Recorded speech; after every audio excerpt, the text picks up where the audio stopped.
Happy Tuesday. Happy Tuesday. Hello, Kevin. Kevin, how was your physical therapy, my love? How are you doing? I hope you're doing well. I know it's a rough time. It's a rough time all the way around, babes. Whoa. Ugh. Yeah, okay. That pretty much tells me everything I need to know. I get it. Oh, hello, Neil. Oh, hello. How are you? Nice to meet you. I feel like I've been gone so long, you guys probably forgot all about me. Hi, Dan. Hi, Gal. Good morning. Aw. I love my friends. Good morning. Thank you all. What a great weekend. I had a great weekend. I don't know about you, but I had a fantabulous weekend. And it was great. And it was really nice to get away. And it was really nice to be with people I truly love. And it was just great. It was a great weekend. And that's pretty much all I'm ready to say about it at this point. We'd never forget you, Layla or Lolo or whatever the fuck your name is. Good one. That's a good one, Neil. I love it. What was your name again? Lola?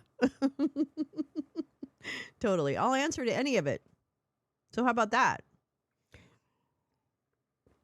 Anyway, really good to see everyone. Great to be back. Great to be back in the saddle. Back in the saddle again. Oh, we're back in the saddle again.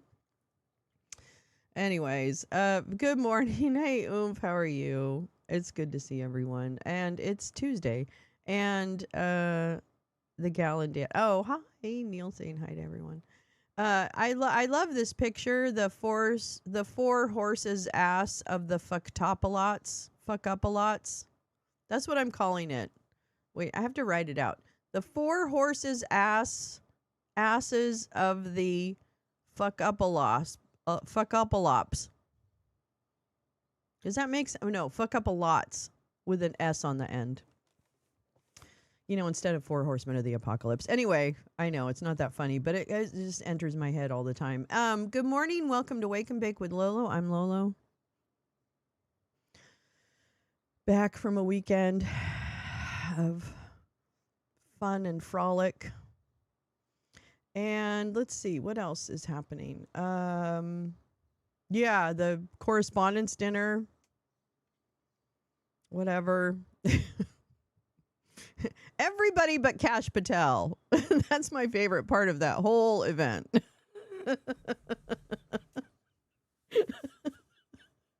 What in the world? What in the world? How random. Hi, Teresa. How random is that? Except Kash Patel. What? Hi, Moonstar. How are you, dear? Welcome. Welcome back. Cash does more damage a lot. I guess that's what it is. I guess. I'm like, except Cash Patel. That's so random. It's just so random. Come on now. Is that where we're at now in the timeline of life? Is we're at the random stage? Anyway. Oh, I have a great picture though. I have a great picture. Let me take these guys. 'Cause this one's gonna be a classic, I think, for a long time.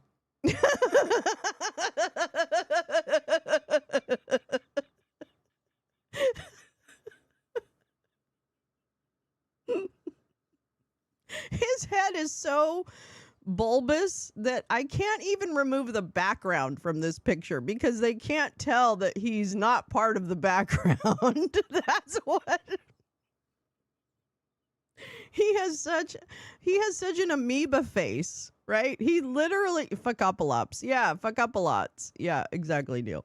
He looks like an amoeba.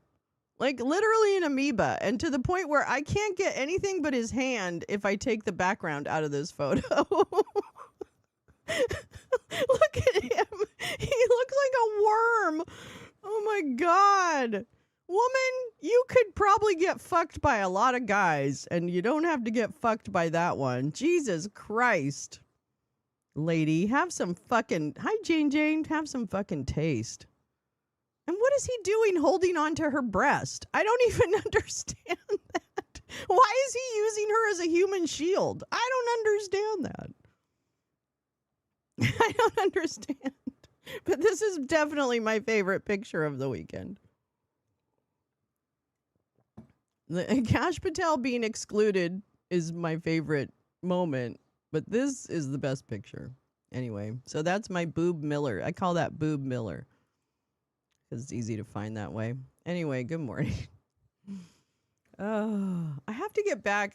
The minute we get moved into a house, I'm going back to my early time. So don't worry. I mean, maybe you're not worried. Maybe this time actually works better for you. But I have such FOMO not doing the live Congress stuff and trying to, I get real FOMO. So, yeah, anyway. This morning, I thought Pete Pigsbreath was testifying. That's fucking Thursday because I'm an idiot and I can't read dates. But today is Lee Zeldin, another Pokemon face guy. And Lee Zeldin from the EPA is testifying right now. And also, God, the other one, what's her name? Moran, no. McMahon. Linda McMahon is testifying about the decimation of the education department. So I don't know. I'm kind of tempted between two of them. I don't know where to start. I just don't know where to start. I don't know. Maybe you guys already watched them. See, that's the other thing. If you guys have already watched it, I'm like, what am I doing? Just showing you stuff you've already watched. Whatever. But then I am back. I'm back, and I'm alive. I'm alive. Good morning, Meowing Star. How are you? Good to see you. Good to see you. How you doing? Good to see you. How you doing? Ooh. Yeah, I hope everyone had a great weekend. I hope you got some good rest. I got some. Actually, no, I don't think I got too much rest. I'm going to be honest with you. No, it was a pretty action-packed weekend, and I did not sleep much. Actually, that actually explains a lot. I didn't sleep much. But it was great, and it was a reason to stay awake because it was fun. Okay, where's my Linda McMahon? Linda McMahon. I don't know, Linda McMahon or Lee Zeldin. Who do we want to start with? Hi, Haggard. How are you, darling? What do you want to start with? Lee Zeldin or Linda McMahon? I don't know. What do I do? Linda? Let's start with Linda because she's probably going to be shorter. We're probably not going to be able to put up with her bullshit too much. So it's probably going to be a small... Oh, that's not it. I don't want to do that. I don't want to do that. I don't want to do that, yeah. All right. Who really struggle. And okay, whoops, sorry. I have nothing ready. Girl, you know it's true. Ooh, ooh, ooh. I love you. Might need to tell him that's not a bulletproof breast vest. Oh. Oh, did you watch the president yet again step in front of a royal monarch and walk ahead of them? Not only did President Dump walk ahead of Queen Elizabeth when he went to England those years back, today he walked in front of the king. I don't think you're supposed to do that, right? Hi, Jay. Hi, Jay Rand. Hello. I don't think you're supposed to do that, right? You're not supposed to, like, walk in front of the royal. Isn't there, like, a rule? What the fuck is that woman that's supposed to be the protocol bitch? Where's that protocol bitch? Why isn't she telling him what to do? It's totally impolite. Yeah, I mean, I think it's... I mean, here's the thing. I don't give a shit about that stuff. I really don't. I don't give a shit. But if it's established and he's supposed to do it, then he should be doing it. But no, he's just a dick. He's just a big dick. And that's fine. You know what? Fuck them all. I don't care. On the other hand, what do we care? You know what? That's the other thing. I know. That's what I'm trying to say, Oomph, is that I actually don't give a shit. I actually don't give a shit. I don't care. I don't think anybody's... I just don't... Yeah. But he walked in front of Queen Elizabeth. That's just... Well, I mean, I think it's kind of crass to not walk with the person that you're the guest of. You know what I'm saying? Like, if you just want to put it that way, I would kind of hang back with the person who's my host. But, you know, whatevs. I don't know. Fuck them all. Fuck them all. I'm not. You know what? Prince Charles or King Charles or whatever the fuck his name is, he doesn't need me to stand up for him. That's for sure. Okay. All right. Let's see what's going on here. Let's see how far back. Oh, actually, we got to go back a little bit. Oh, I'm gonna skip Susan Collins. You can fucking guarantee me that. You can absolutely guarantee that.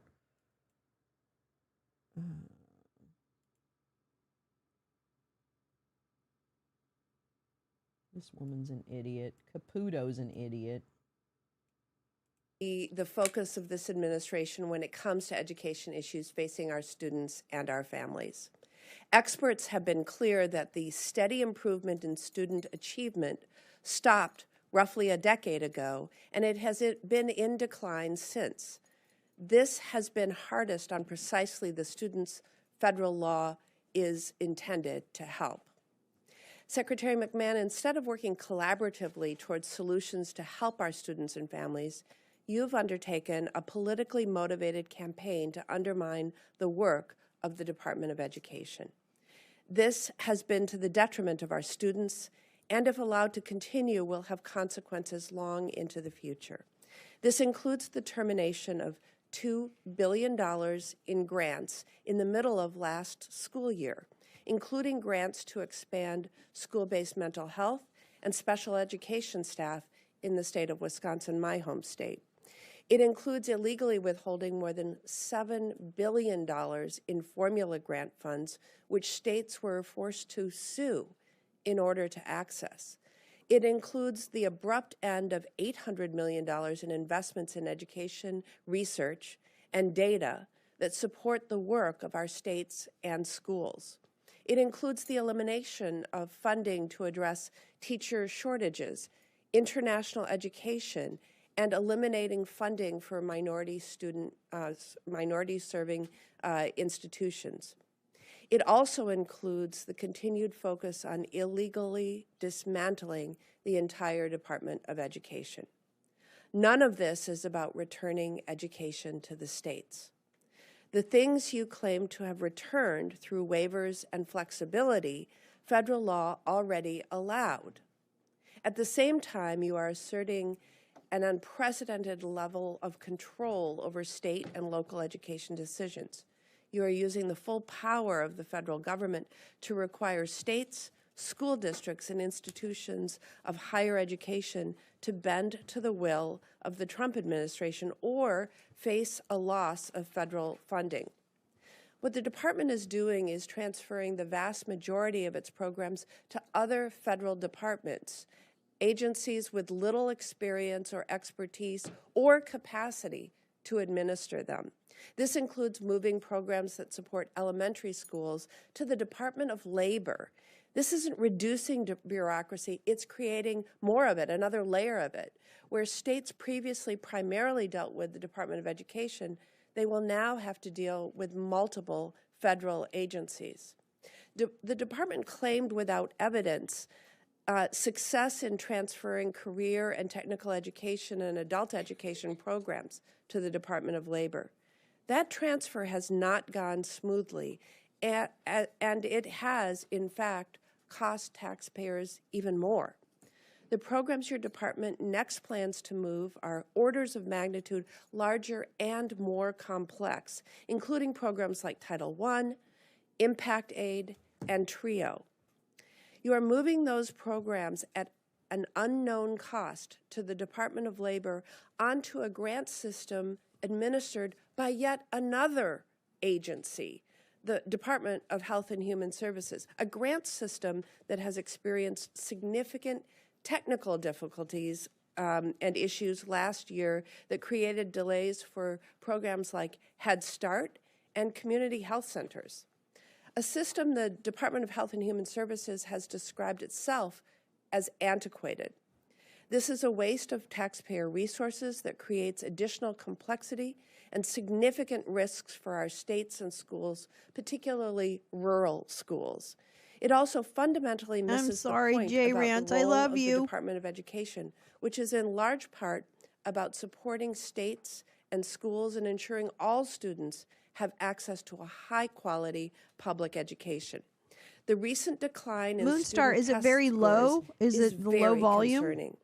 But it follows steady progress over decades and does not provide evidence that we should eliminate the Department of Education. To the contrary, the Department of Education has helped some states buck those recent trends. It has helped states and school districts adopt evidence-based approaches through funding, research, and technical assistance to improve student outcomes. Instead of building on this work, the department is taking away important support while making everything more complicated. And that is not what our states, schools, families, and students need. Now we have before us a budget that proposes massive cuts to public education. This budget would raise the cost for families.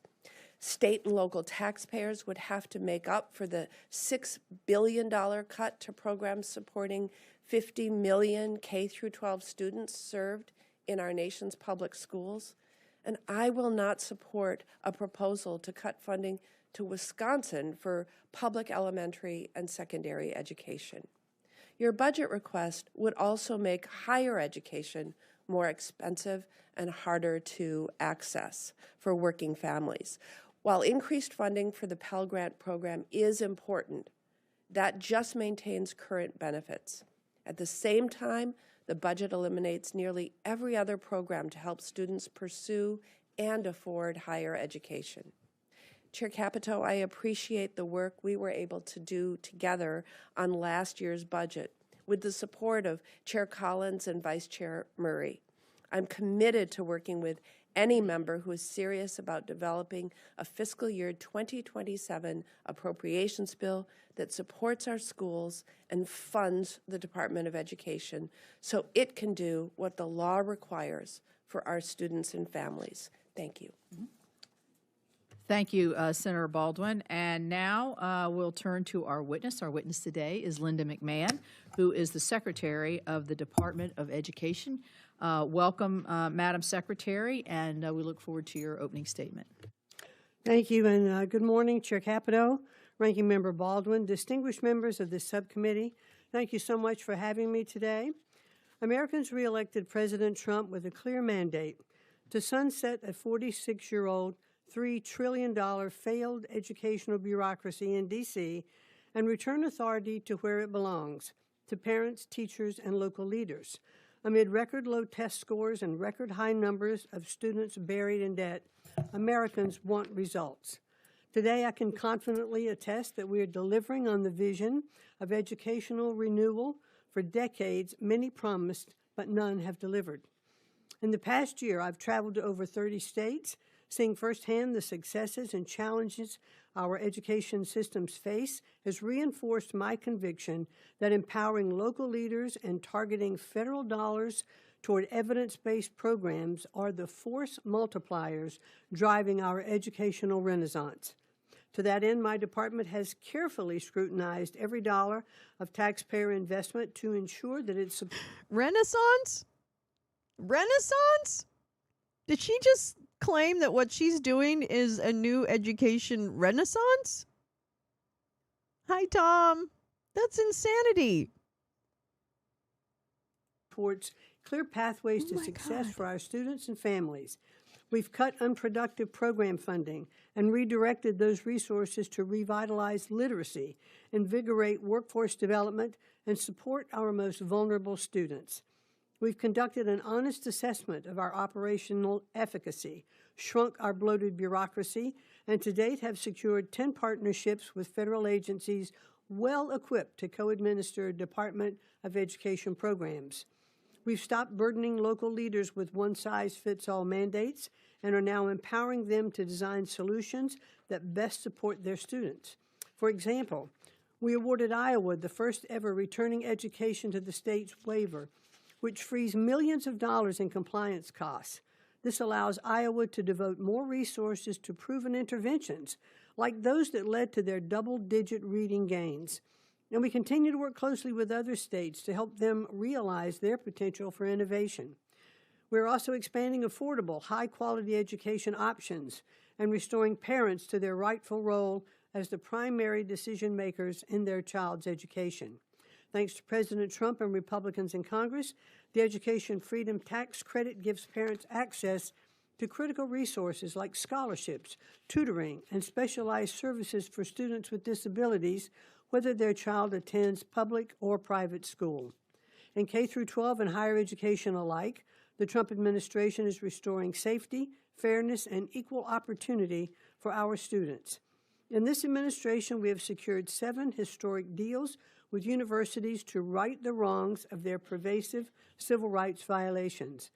We've returned integrity to the broken federal student aid system for the 43 million Americans holding an astounding $1.7 trillion in federal student loan debt. Our simplified free application for federal student aid, or the FAFSA form, launched on the earliest timeline in program history, leading to a record 11 million submissions to date. We introduced a new earnings indicator, so students no longer take on significant debt without clear, reliable information. And thanks to our strengthened security measures, we have prevented over $1 billion in federal student aid fraud so far. We're also hard at work implementing the Working Families Tax Cuts Act, which simplifies federal student loan repayment, launches a new workforce Pell program, and will make post-secondary education more affordable. And today we're putting forward a request that accelerates these reforms. This year's budget request maintains full funding for A workforce Pell program.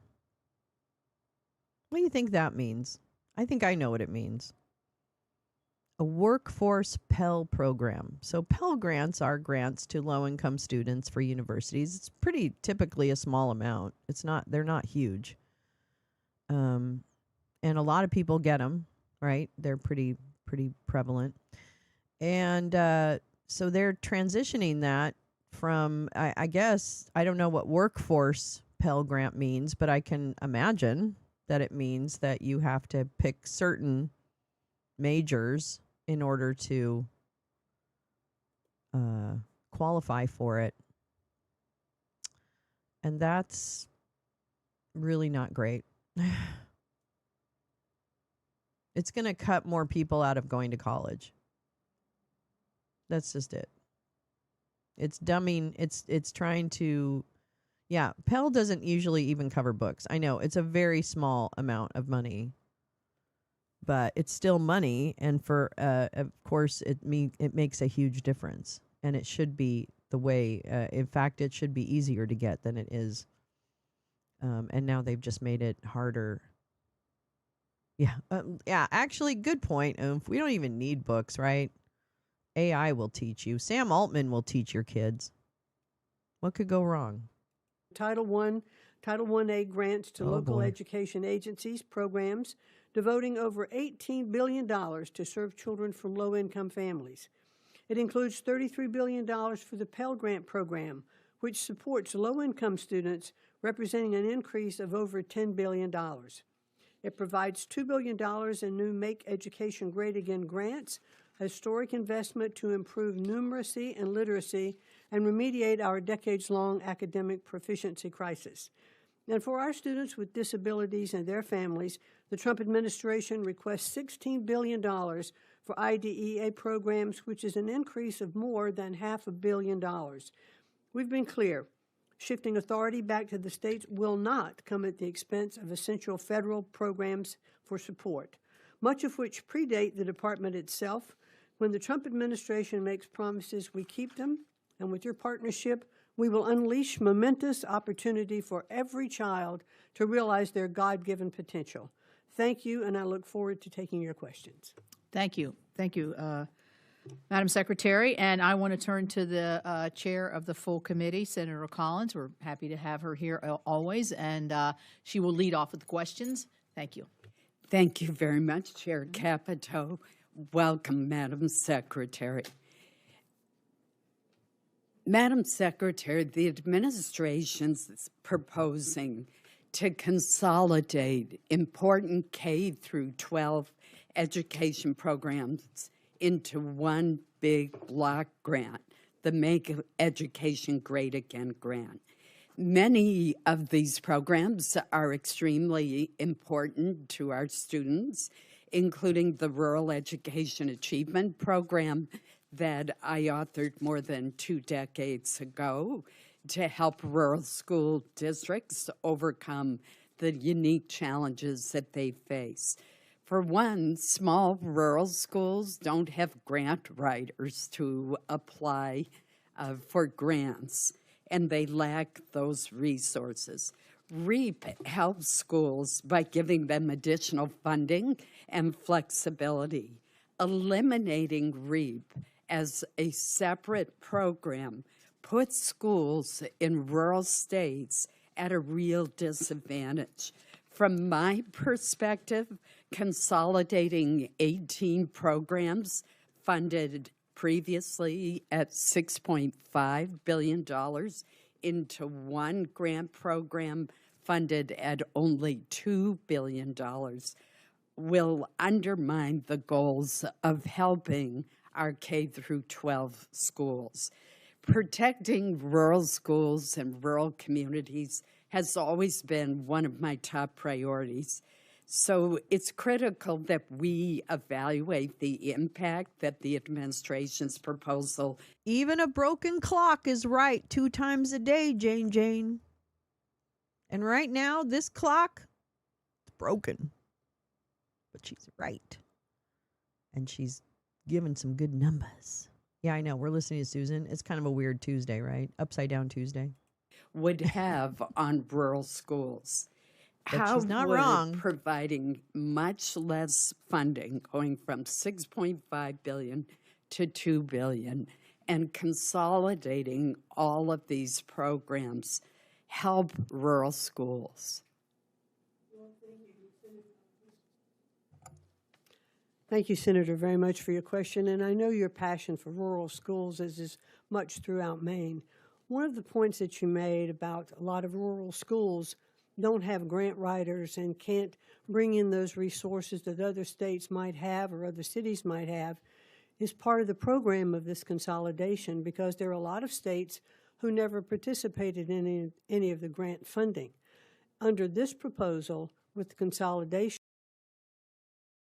This is absolute bullshit. What she just said, many states never even participated. Bull fucking shit. Let me tell you about working in a school system that operates like a public school system for all intents and purposes. All right?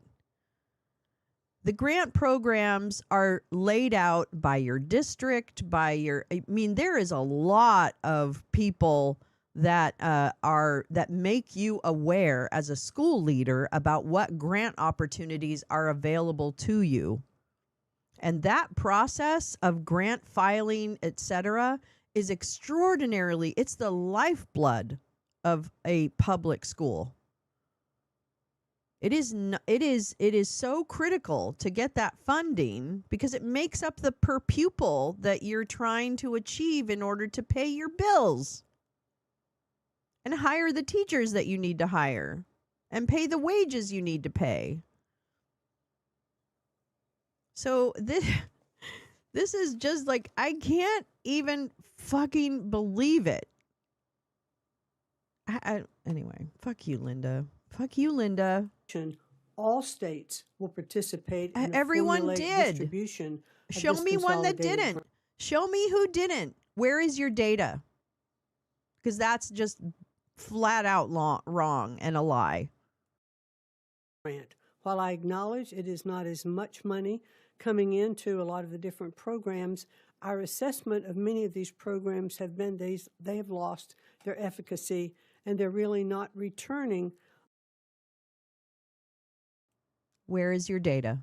Where is the data by program that demonstrates that they are no longer making gains? Where is the data? Let me tell you about school reporting, okay? I have trauma from school reporting because the data that you're asked for and the frequency is really challenging, especially if you don't have one consistent way among schools to keep data, to parse it, and then to generate reporting into the state and the local systems, which is what you need to do.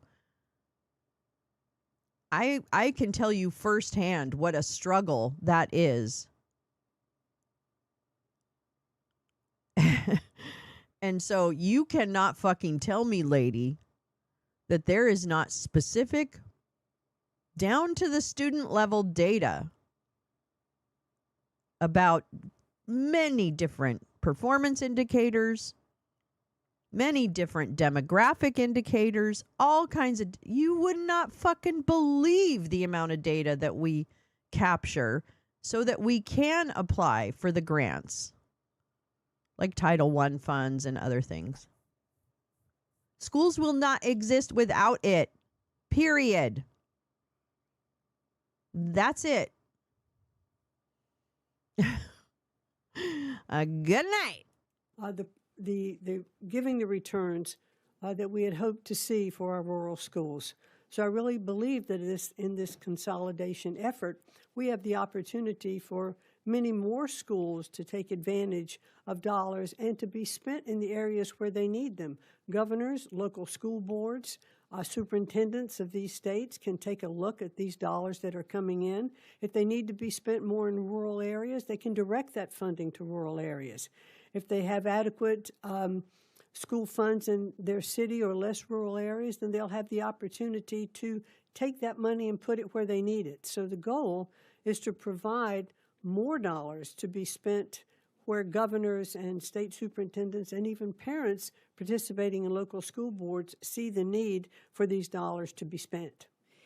Well, I hope we can work further on this. The Rural Education Achievement Program has been enormously successful, and I'm worried it's going to be lost. Well, Susan, she just said it isn't successful. So why don't you ask the question that as a fucking senator and a fucking millionaire that you should be asking, which is, oh, really? Tell me the data. Can you give me the executive summaries of the program evaluations that you did in order to determine that their funding should be cut and that they should be consolidated? Can you show me that analysis? Because undoubtedly that analysis had to take place in order for you to create that scenario, right? You had to know. You just told me that there was a bunch of programs that don't work. Well, let's talk about them. You know, like, what are we doing? What are we even doing here? In the I'm moving to the mountains. Consolidation.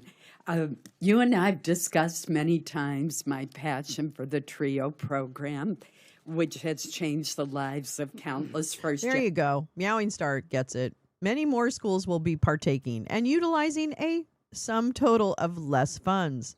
More people splitting less. It's all inside out. That's right. Hi, Bob Swagger. Hope she just looks like the Grim Reaper, isn't it? Yeah, exactly. Hey, how you doing, Bob? Generation of low-income students in Maine and across the country. 3 of my own staff members are TRIO alums and likely would not have attended college without TRIO. So I want to go on record that I oppose the administration's proposal to once again eliminate a program that enjoys robust support and has made such a difference in the lives of children. I do want to ask you about a specific part of TRIO. Along with 11 of my colleagues, I've recently sent you a letter that expresses concerns about the recently published applications for the TRIO Talent Search and Educational Opportunity Centers grant competitions. The grant structure outlined in the applications reflects a dramatic shift in the mission, and it would redirect funds from the core purpose of the Talent Search and EOC programs. Now, I'm a very strong supporter of apprenticeship programs and other workforce training programs, but that's not what TRIO's designed for higher education.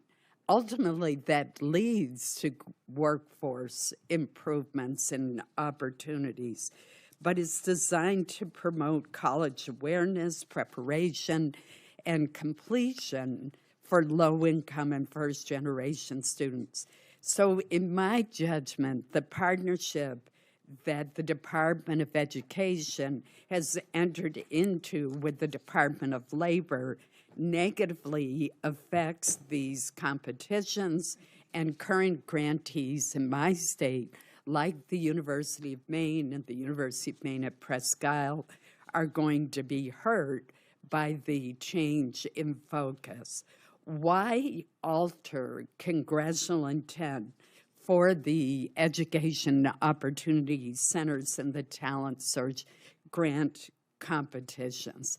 And my second related question is, were the new criteria written by the Department of Labor staff rather than the Department of Education? Well, in very limited time I have Sorry left, about that. the Department of Labor did not write this criteria. We have done, and I understand your passion for TRIO, and we have had many talks about this.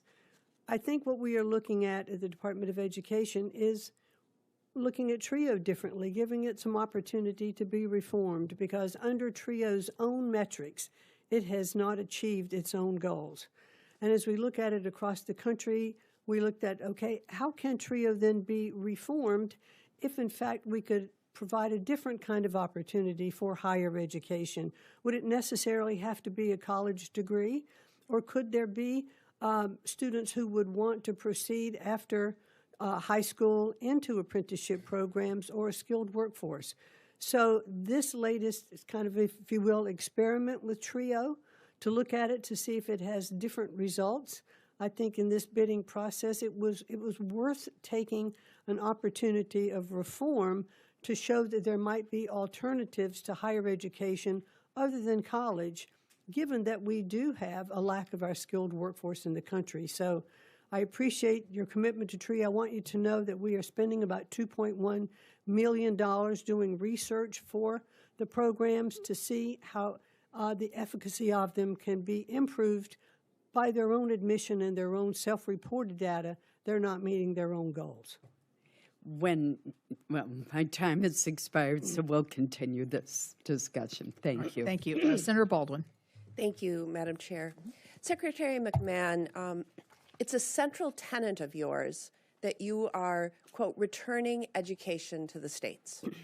So I would say ask what specifically have you returned to Wisconsin through your efforts to dismantle the Department of Education? Well, Senator, I've been touring states all around the country. I've been now to, I think, about 34 states. I have looked at micro schools, middle schools, high schools, private schools, public schools, religious schools.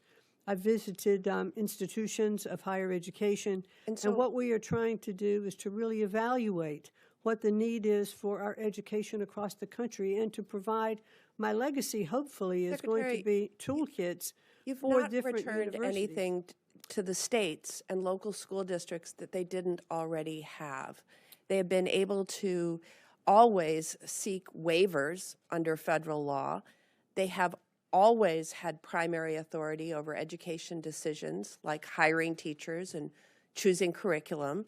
And they have always had the flexibility noted in your reminders. So how does requiring states and school districts to interact now with multiple federal agencies, the Department of Labor, indirectly the Department of Health and Human Services, Department of Education, instead of just one agency, how does any of that do anything to return education to the states? Well, first of all, let's look at the first interagency agreement that we've signed with the Department of Labor. We are co-administering that program with the Department of Labor.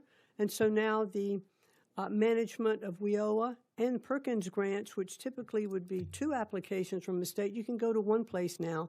And it is the same people from the Department of Education that are at the Department of Labor. And I want to just emphasize this is important. This is important, if I may, because it is not going to various and sundry different agencies. It's dealing with the same people that you've known at the Department of Education that are located somewhere else. So and you as the are Department of Education is a pass-through for funding, which you will continue to appropriate, Look, then that will be absolutely I'm going to cut you off there. registered. You are sending Department of Education employees to work at other agencies to administer the same programs from different buildings. At best, this will prove nothing about what the Department of Education does. It's making everything more complicated for states and local school districts in the meantime. Secretary, you also abruptly terminated funding for schools in Wisconsin and other states during the middle of last school year, including funding for teacher training and student mental health programs. And you delayed funding for things like after-school programs just weeks before the start of the school year. There is simply nothing about this that is, quote, returning education to the states. Secretary McMahon, the Department of Labor provides employment and job training services, enforces our federal labor laws, and protects retirement You and got health it, Bob. benefits That's of just workers. more idiots. Why are you sending programs 'em that support stupid. elementary schools and elementary school students to the Department of Labor? I certainly do think Yes, that Agoff as we Twitler. look I just love at that how handle. How are education you? It's should exactly what it be, is. viewed in our country. Clearly, there are many aspects of education. It's enrichment of And minds. y'all aren't going going to have any jobs anyway, so that's why we need you to be provide mechanics. An opportunity for children once they have finished their education to enter into the workforce and We're have an talking about opportunity. elementary K through 12, and the grants that you're transferring to Department of Labor are much larger and much more complex than what the Department of Labor currently administers. Were you aware that the Department of Labor's Office of Inspector General has consistently found the Department of Labor is challenged in effectively managing its grant portfolio? Well, here's what I think. That we Were you aware of that? yes.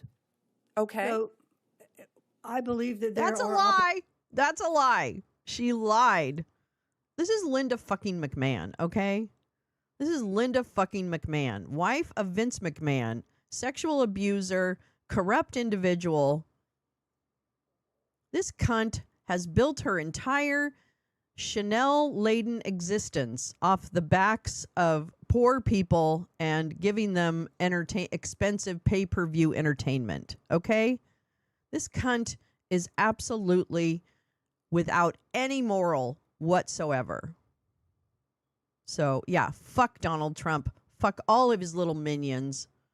I just can't believe that we're at this point in the idiocracy. I have her as the teacher in Matilda. I need to fix that because now I have better skills about cutting shit. But anyway, I'm going to tell you right now, this cunt is really a fucking Ava Brown. She's like a full-blown aging Ava Brown.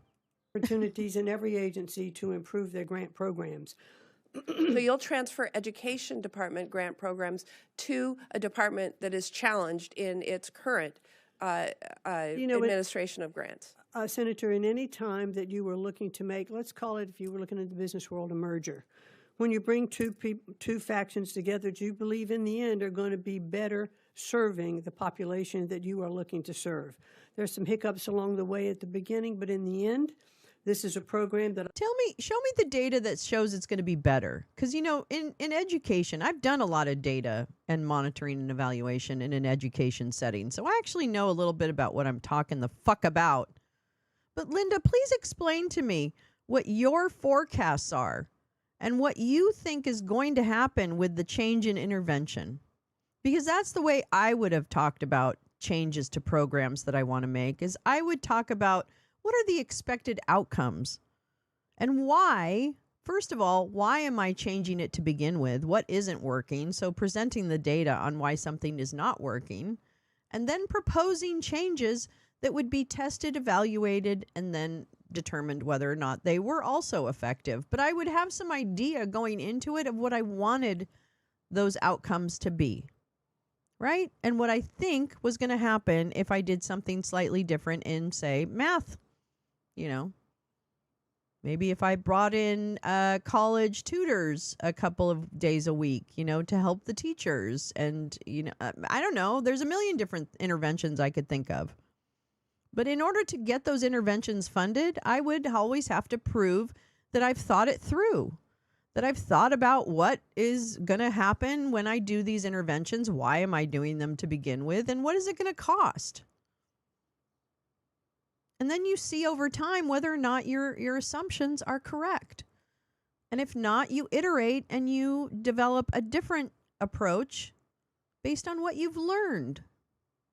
But I don't hear any of that. And I don't think this cunt has looked at one grant evaluation report, one set of quarterly data. I don't think she's looked at fuck all. I can't, yeah. I believe will help our students as they go from K through 12 into higher education be prepared for the workforce of today and the And I demands would note of the in workforce closing of of our tomorrow. time, And that is why I think labor is What an the fuck is the appropriate- workforce of today? Tell me what it is, honey. Tell me what it is, because unemployment is going up. People graduating from college are unable to find jobs. Yeah, educated people are much harder to exert authoritarian. Yeah, this is so like obvious. It's so obvious, and it's really crazy how obvious it is. note in the closing of our co-administer time these that not programs. only are we Reclaim talking your about, time. She's an old lady. deficiencies Go the knock her Department in of the Labor's, face. management of its grant portfolio, but the Department of Labor contracts with the Department of Health and Human Services to use their grants management system.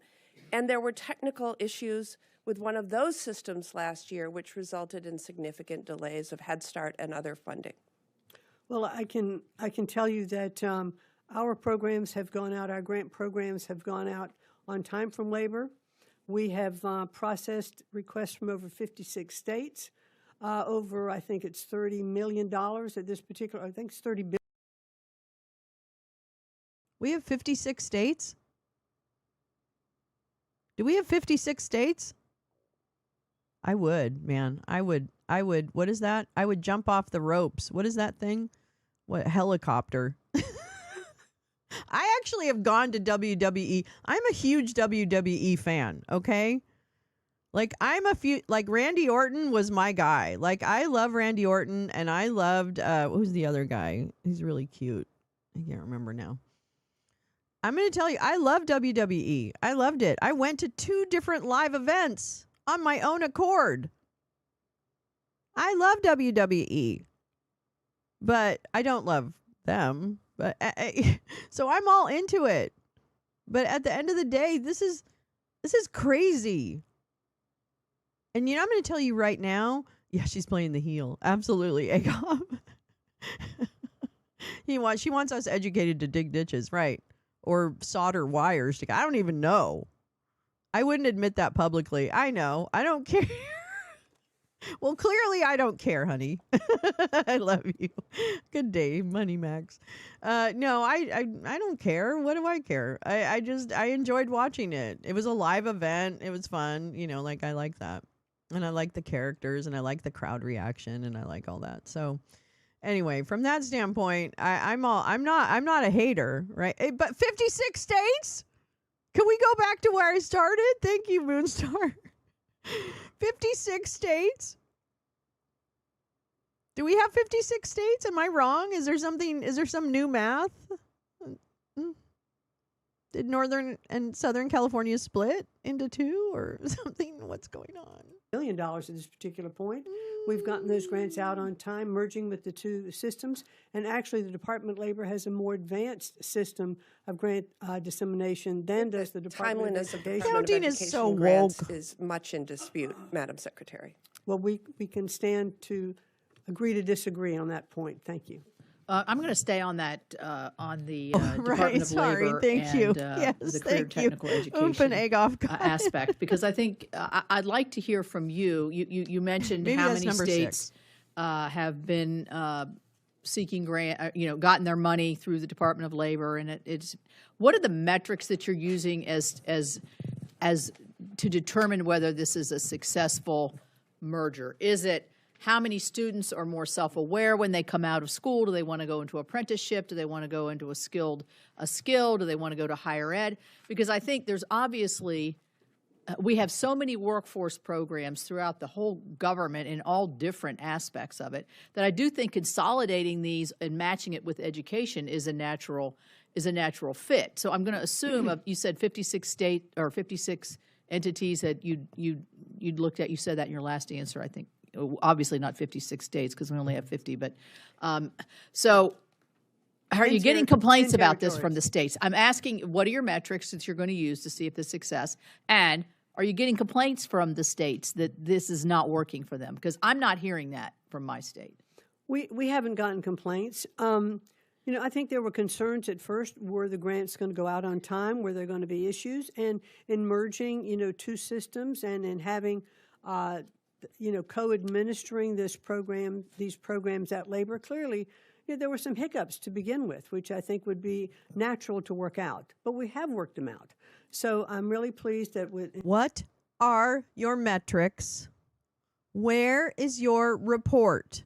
I cannot tell you. I would have been fired so long ago if I was the head of anything and they said to me, "Hey, how's it going?" And I said, "It's going really great. Trust me, it's going so well. Can't tell you how great it's going." And I mean that. I can't because I don't know. But it's going great. I would have been fired so fast. There is no, I understand that this is actually just KFAB and that basically they're just going in and doing the dismantling that they want to do and really damn the consequences. It doesn't really matter. Nothing really matters to this thing, this regime, this kind of amorphous blob of evil. And I don't have any expectations, but I don't want to let go of my incredulity. Does that make sense? I don't want to let go of the fact that this is so absurd and so counterintuitive to what is going to help children, and the fact that all of that is by design. And I just can't, I don't really understand. I don't understand. I don't know. Honey Mac says 50 states plus DC, Puerto Rico, Guam, American Samoa, the U.S. Virgin Islands, and the Northern Mariana Islands. She should have said 56 jurisdictions. Yeah. Right. Yeah, you're right. Okay. That makes sense. I'm kind of surprised Capito corrected her, which I think is actually great. I'm really happy about that. Just counting binary. Rodney Dangerfield, I get no respect. I once scheduled an intervention for myself, but nobody showed up. That's a good one. Mr. Spock, that's a good cat. That's a good joke. I love that. Okay. In terms of the WIOA programs and the Perkins grants, those mergers have gone incredibly well, getting those grants out the door on time, and states have not issued any kind of complaints. And so I'm really satisfied now with how this is working as we move. What were your metrics? Not to interrupt you, but the second part of my question was, what kind of metrics are you all looking at in the research to see whether this is successful? The metrics were they going out on time and getting to where they needed to go without complaints, just as it would have been at the Department of Education. All right, let me ask you about student loan repayment. Obviously, that is not a metric for the success of a program. That is not the metric. Capito even gave her the fucking answer when she asked the question. Okay? She just basically said, like, is it more students being served? Is it this? Is it that? Oh, did Cheech pass? Or is that not? Not really. Can't broaden the poorly educated caucus with them pesky kids going to school. I'm going to tell you, oh, really? Did Cheech die? Didn't they become kind of MAGA at the end, Cheech and Chong? I'm sorry. Did I miss that? Did I miss that Cheech and Chong kind of became like not really left wing? Maybe Cheech didn't. Maybe Tommy Chong did. Maybe that's who did. Stop disagreeing with the Department of Education. I know, right? Badger. Guamagranate. Guamagranate. Oh, never mind. It's a hockey Cheech. Oh, one went conservative, not the other. That's right. I think Cheech is still a normal human being. I think Tommy Chong went nuts and fucked everything up for everybody. So now we can't watch Cheech and Chong movies because he's such a fucking dick. Anyway, a lot of student loan borrowers were put into the SAVE program, which was deemed illegal by a federal appeals court, and lots of legal disputes. So, I mean, total confusion from student borrowers as to do they owe, do they have to pay, what. So, many borrowers are currently enrolled in a forbearance plan, but they're going to get instructed that they need to get into a legal repayment plan. How is that going? Is it eliminating the confusion? And I'm wondering, that's a big thing to tackle, but what is it, $1 trillion or something that is owed on this plan? It is a huge portfolio, $1.7 trillion in outstanding debt, and only about 40% of those payers are now trying any kind of repayment at all. And who can blame them? Over the last administration, trying to put into place the SAVE Act, talking about not having to repay loans. There were 7 or 8 different kinds of loan repayment programs, income-based deferments, et cetera. So what happened under, the Families Tax Cuts Act and the Working Families Tax Cuts Act is the consolidation now of loans so that there would be 2 repayment plans put in place. So what we're trying to do now is to move those who had entered into the SAVE program, which was declared unconstitutional, not be allowed, to move them into other repayment programs. Under the new bill, there will be 2, the RAP program and standard repayment. However, till that is in effect in 2028, someone could move out of the current system they're in into a different repayment plan, which is, I think, confusing. I'd rather see them move into the RAP, R-A-P, plan of repayment, which gives better terms than some of the current repayment plans. And also, if you're making your payments on time, you can get credit towards principal. The government will even match some of those payments toward principal. It's going to be, I believe, a much better system for repayment if we can move them into it. Is it confusing for a minute? Of course it would have to be when you have. So you're telling me, Linda, that you really just want to have, well, I guess you say 2 repayment programs, but you're only talking about one, which you say is the standard repayment program, which basically doesn't take into account any of the financial situation of the borrower and doesn't allow income-based repayment or other things. So there we go. You're not going to have options to do a lower monthly payment. And I don't know about you, but I recall that some loan payments for colleges could be upwards of $1,000 a month. And I don't know about you, but I don't have $1,000 a month to repay if I have a student loan outstanding. And so I don't know how everyone is going to fit into 1 or even 2 baskets. Which, and granted, it was confusing, but I don't think you've reduced confusion, Linda. I think you've reduced options. Millions of borrowers who were moving into the SAVE program and hoping they weren't going to have to repay. R.I.P. John Garrett. That got stopped during COVID, then it didn't get restarted after COVID, and it is quite complicated to sort through, but I believe we are making really good progress. Well, I wish you luck, and we'll give you support on that. I think everybody is confused, and certainly the borrowers. And I'm with you. I mean, if you didn't think you had to repay, or if you thought you were going to get a year, forbearance, why wouldn't you do that? And there are people since 2020 who've borrowed money who've made no payments for over 6 years. Right. All right. Thank you, Senator Shaheen.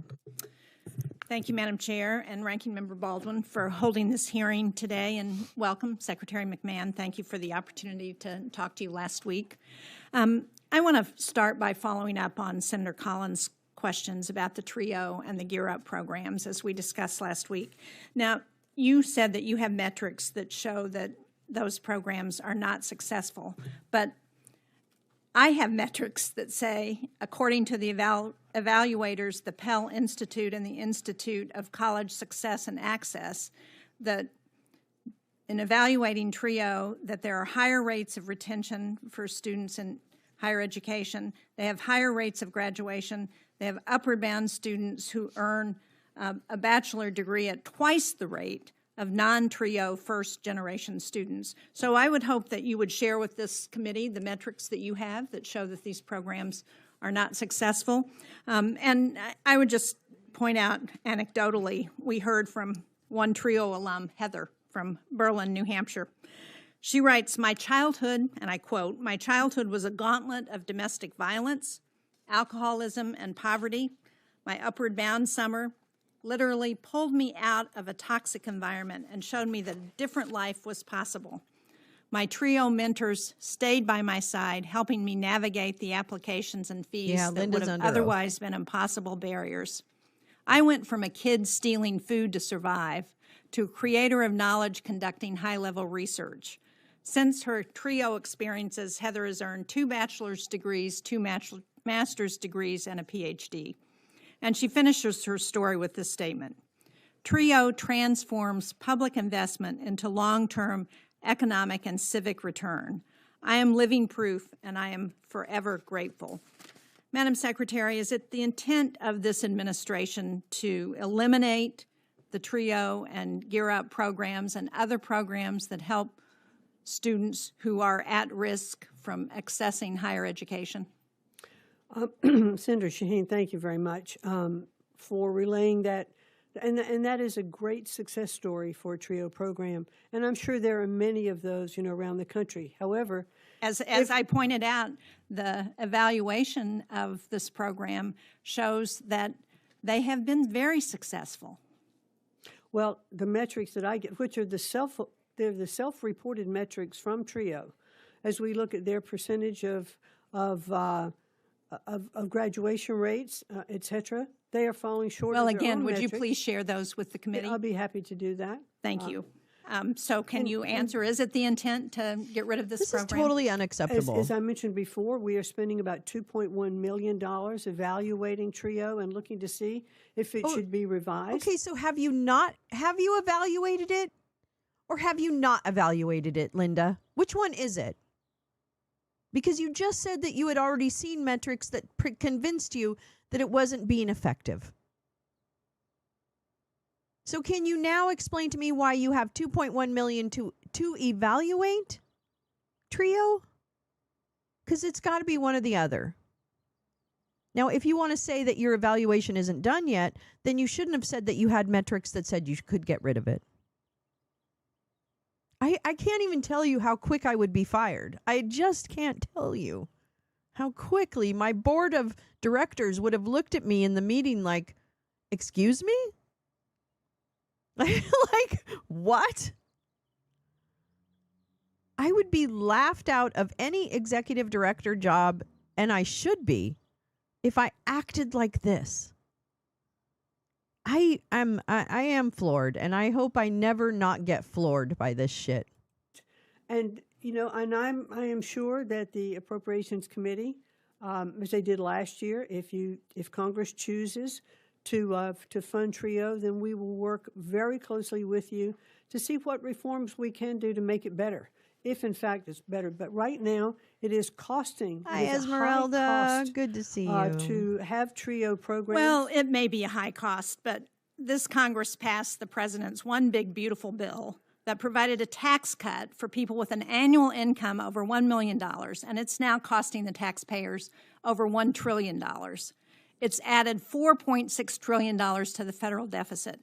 So I think comparing that to the cost of TRIO and Gear Up programs, which each cost $1.2 billion annually and provide opportunities for thousands of young people to better themselves, is a much better balance of payments. I would like to go on to another question, however. One of the topics, you talked about your effort to respond better to address challenges with various programs in the department. And one of the topics that my office gets a lot of calls about is the Public Service Loan Forgiveness Buyback Program, which is administered by the Department of Education. What we hear from applicants is that they have heard from your department that they will get their applications answered within 45 days. But my staff tells me that it's often 9 months to a year before my constituents get a substantive response. We currently have over 70 constituents waiting just in our office for answers about their applications. Nationally, there are over 88,000 applicants waiting to hear from the department, and that number has grown by 4,000 just since February.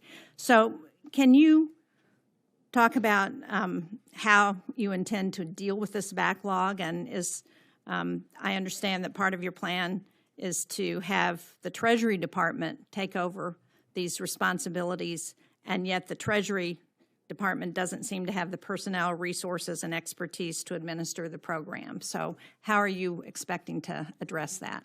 Well, Treasury's really down the road for dealing with this, and we've been looking at this buyback program, which was established really under the prior administration with a lot of regulations involved, and it was not established by law. There is an 88,000 backlog, and it's very complex to verify the employment of all of the people that are writing in. It's tedious to do. We are addressing this backlog and want to make sure that we can have a long-term solution to fix it. I think a long-term solution would be great. I think this program has been been around longer than just the previous administration. Thank you, Madam Chair. Thank you. Senator Kennedy. Madam Secretary, first I want to make it clear that my remarks do not refer to my good friend Senator Shaheen. I want to start by saying one person's opinion. You are so cool, literally and figuratively. They call you names, and you just ignore them. I also want to say from the record, I don't think we ought to mislead the American people. This isn't your budget. This budget was put together by OMB and the White House. Every White House does it, sends us a budget. We take a look at it. Some of it we adopt, most of it we ignore. So all this play acting for the cameras is just that, play acting. I want to take you down memory lane.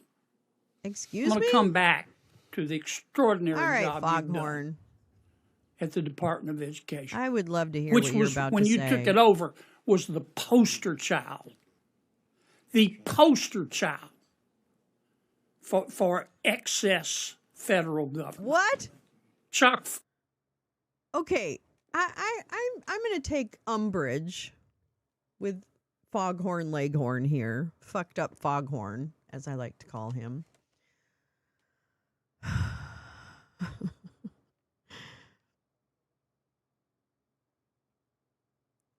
I can't tell you how hard it was to make budget choices because I operated much the same as a public school in terms of finances, right? A per pupil amount issued, metrics, all the same stuff. I went through the same as a public charter. I basically behaved like a public school. And I'm going to tell you, every penny that we spent, rightfully, was tracked in terms of appropriateness. My board held me to a standard to make sure that there was no conflicts of interest and, we went through the finances month by month and there could not be anything. The variances I would have to explain, rightfully so. So while I can tell you that I would love to have a discussion about administration of schools, both from a district level, a state level, a school level, I would definitely love to have a reform conversation about the way schools manage their funds and how those things work and what we're tracking. I think there's plenty of room always for improvement in those things. But this is not the department that has the billions of dollars of waste. Yeah, there's some too highly paid people in the administrative levels, in the district levels, in the superintendent, in the, in the whatever levels. There's there's definitely excess. Don't get it twisted. I would hold them to the same standards I would hold a corporation in terms of, CEO to employee pay ratio or something like that. But I cannot tell you that this would be an industry where I think it is the most corrupt and the most bloated, because it never felt bloated at the school end. Now maybe the monkey in the middle is the problem, but the school end, no, can confirm that was very, very, very carefully documented, and that you were held to a lot of accountability, rightfully so, for performance. I just can't. I know, Foghorn. I should actually, you know what? I'll get a GIF. Bob, that's a great idea. What a wonderful idea.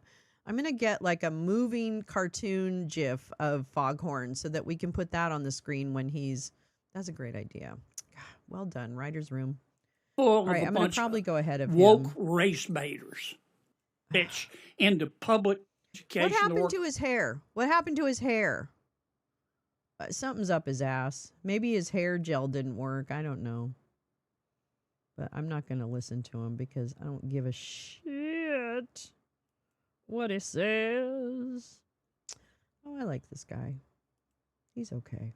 Government. IDA stays in the federal government to make that funding, but to send it, directly to the states. So I'm pleased with where we've come so far, but we clearly have a lot of work yet to do. Thank you for the opportunity. Thank you for your service. I'm going to get a shirt that says, "I'm a woke race baiter." Well, thank you very much, Madam Chair, and thank you, Madam Secretary. A year ago, when you gave testimony about the TRIO program not working, Virgin I asked Fox. you if you had read the department's own studies on it. You told me you had not. Have you now read those studies? I'm sorry, sir, which program? The TRIO programs. The TRIO program. I have read many of the studies which were self-reported by TRIO. Great. Well, I'm glad you have. Because there is no... Okay, so how do you evaluate programs? Do you think that I could actually, I could fudge my numbers? Is that what she's claiming, that people fudge their numbers because it's quote unquote self-reported? How the fuck else do you think data gets reported, cunt? Oh my God. She does think, she's that stupid, but she thinks we're that stupid. Wow. No audit capability that we have. Well, thank you, because... What do you mean there's no audit capability? You guys are the fucking evaluators. You're the fucking department that gets all our reporting. What do you mean? You are the overseers. Oh my God. The department's own studies show an extraordinary record of success. When I think about the fact that you have the Talent Search students 33% more likely to enroll in college, that you have the Upward Bound students twice as likely to earn a bachelor's degree, that you have the veterans Upward Bound 42% more likely to earn a bachelor's degree, et cetera. And I believe you were the first in your family to go to college. That's correct. As was I. I come from a very blue-collar, frontier, homesteading, timber background. And I knew nothing about the world of college.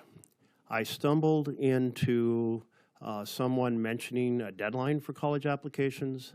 I then stumbled into an assistant superintendent who advised me to apply to some colleges that had those early deadlines. But it's from that perspective that I believe that having conscious programs to help people overcome the cultural chasm that exists between blue-collar kids like myself and that college world that you have very little contact on is enormously valuable in America, and the stats from these programs are pretty damn impressive. I did want to draw your attention to the letter that Senator Collins and Senator Warnock sent about making this point and encouraging you to keep and increase and improve these programs. 6 Republican senators, Collins, Crapo, Risch, Lankford, Tillis, and Murkowski, 6 Democrats. That's as bipartisan it gets. Folks from extraordinarily different backgrounds, all saying this program bears merit. And I would like to submit this letter for the record, please. Without objection. Thank you very much. So I just want to emphasize the point that Senator Collins was making and Senator Sheen was making. Look at your own studies. Talk to the TRIO kids who come from these different backgrounds, had no idea, like I had no idea what college was all about, who found a pathway, and I got lucky. I stumbled into folks who gave me insight, but getting lucky shouldn't be the necessary way to bridge the chasm between the blue-collar, non-college communities like I grew up in and the college community and that opportunity. And I do understand and I support passionately the career technical education programs, but we already have those programs. Let's enhance those programs that are working, not convert this program, which serves a very different function. Second, I wanted to address the nursing education and student loans. And in OBA, it created a new federal loan limit for graduate and professional borrowers. And this is for federal loans. And in the rule that you've put forward, you've created a distinction for postgraduate nursing students and said basically they're going to be capped at $20,000, $500 annually. And there's a tremendous concern that those caps are going to decimate the ability for folks to be able to get post-baccalaureate nursing degrees. There's 150 members of Congress who signed a letter pointing this out. It's a very bipartisan letter as well. So I will submit for the record that letter. Thank you very much, Madam Chairman. Given our shortage of healthcare workers, given how few general practitioners we have, why are you targeting nurses as we face these dire healthcare and trying to prevent people from getting these graduate degrees? Thank you for that question. Certainly nurses are not being targeted, and this is part of a rulemaking regulation that's still in the process of rulemaking, not quite finished, but this is not in any way to cast any kind of aspersions or any kind of review of the nursing programs or other of health service programs that have come under regulation for postgraduate degrees. It is simply by the definition that Congress itself wrote into the regulation as what considered a professional degree. And so by putting caps on some of those professions that don't fall into the category that has been absolutely determined by Congress under the regulatory environment, we hope to bring down the cost of college. So, Madam Secretary, if I might, this is important. I only have a few seconds. $100,000 cap for graduates for Thank you. I hear your point. And $200,000 for others. But here's the thing. The OBA bill did not make these distinctions. It's your rule that is proposing this distinction for nurses. So I'd encourage you to look at the actual OBA language. Second of all, the argument is that if I was making your case for you, that by reducing the loans, somehow people will get their degree for cheaper. That's not what happens. What happens is they have to go from the federal loans that have a lower interest rate to the private loans that have a much higher interest rate, and that makes it much less affordable and much less appealing to pursue these degrees. So it really has a devastating impact. The only people who are helped by that strategy are the private loan companies that make a lot more money. That is not helping our healthcare system. Thank you, Madam Chair. Thank you. Sir, I can tell you that our research has showed that over 90% of the nursing graduate programs in our country can be achieved for less than $100,000. $100,000 under this bill is the cap for the graduate program. So you're telling me, are you telling me, you fucking cunt of a waste of a human, are you telling me that it means that the schools are going to lower their price for the nursing program degrees? Is that what you're doing, Linda? Are you doing that? Are you doing that, Linda? Or do you just want to keep poor people out of nursing? Is that what it is, Linda? Is that what it is? Because unless you're actually asking those fucking colleges to lower their tuition rates, I don't see how this is going to help nursing students. I can't even believe that we're having this conversation. I can't even believe that. I just can't. Hi, Val. How are you, Desert Sister? And Lee came in earlier. I miss saying hi. I cannot fucking. I'm so perplexed. Please share the broadcast to my wonderful 13 viewers. I would deeply appreciate it. All right, let's go. Program as it is defined by Congress. And so therefore, one of the goals, hopefully, is to help. Isn't it nice having just an intimate news show? Do all your news programs have such intimacy? I think not. That's what it is. We're just a boutique. We're a boutique for news here. These incredible costs of colleges, that 10% that's not doing it, and help bring college costs down.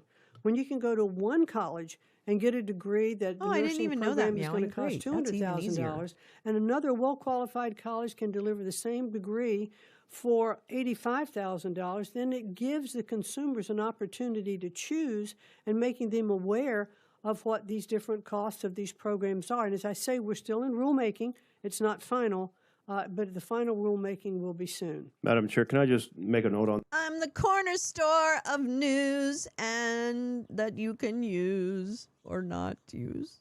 No. So there's also a semester limit. These nursing graduate programs are 3 semesters, so it becomes the annual limit is that you might be thinking applies to 2 semesters. It covers 3 semesters. That annual limit, virtually no nursing programs in the private sector, apart from the public programs, meets that.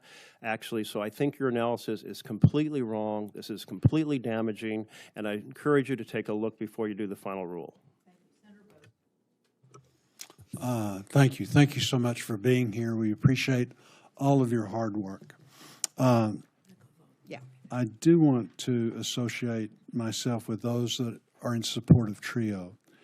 The TRIO programs in Arkansas have been a game changer in helping low-income and first. Okay, I will say this. The Republicans are not sparing the rod a bit. And spoiling the child. They're literally giving her a little what's what about these programs, which is great. That means they're actually listening to their constituents, I guess, in a small way.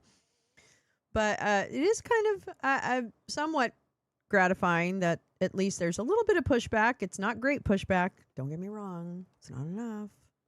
And it doesn't really matter. But I'm glad to see it. Generation students not only access higher education, but also succeed once they are there.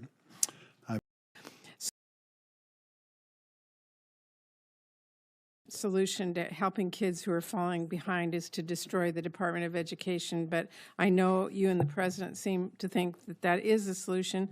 I think that's kind of stunning because I hear from teachers and parents in my state, hey, you know what I really need? Less funding? I just don't hear people saying that. I don't hear people saying, I really wish the federal government would do less to help student borrowers. But that is what you are proposing in this budget, tearing down the Department of Education even more. Why? So we have more money to throw at the Pentagon, trillions of dollars, $500 billion. I just have to say, as a former preschool teacher, maybe I'm biased, but I think that giving all kids, every one of them, a brighter future is really more important than shoveling money at defense contractors, but that is what's being proposed. So let me just start with this. Look, I am really concerned you're not listening to parents of children with disabilities and their profound objections to moving IDEA and Rehabilitation Act programs out of the Department of Education. I've gotten a petition from thousands of parents, educators, advocates, who are concerned that that will really undermine 50 years of progress in making sure the rights of children and students with disabilities are met. So I wanted to ask you today, what is the status of moving programs for children and students with disabilities out of the Department of Education?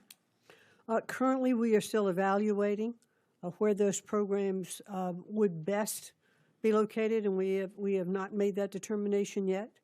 We are looking at the Department of Labor for some of its programs. We're also looking at HHS for a potential home for some of those programs. I can assure you that the intent of this administration is not to put these students at risk in any way whatsoever. I've not received thousands of applications as you have, but I have met with parent groups all over the country who have children with disabilities. We have talked about what they need, and I have said to each of them, who is better position to know what your children need than you, working with them, and then working with your local school boards And your that is, superintendents and your Madam Secretary, teachers. that is exactly why these parents and advocates are spitting mad, because what they want to make sure is that their child with disability has an education. And moving it out of the Department of Education is not only undermining that, but it's a direct message to them that their health is more important than their education. Their parents are... Pedagogy is a science. Pedagogy, the art of educating, I guess, I don't know, you guys probably know the definition better than I do, but pedagogy is an actual science, right? It's a different science than workforce development, right? How people learn. And then when you add in with students with disabilities or learning differences, you have that piece of it. I don't think it's a disability. I think we are different, and those differences should be supported and welcomed, so that children also learn how to live with other children who might be different from them.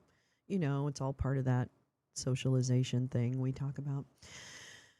But I am going to tell you right now, moving it out of the department that is focused on pedagogy, or at least should be, maybe it wasn't, that's fine too, we can have that conversation, but it seems to me that what's being removed is the pedagogical piece and the oversight.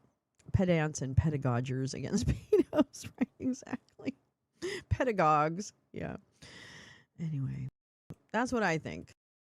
taking care of their health. They know how important that is. But they want their kids to get a good education, and that's why I am hearing from so many parents. So I am deeply concerned that your answer sounds like you're still moving ahead. Just let's make it clear that will break the law, and it will make it a lot harder for these students with disabilities to get the education, and the understanding that their country will stand behind them with that.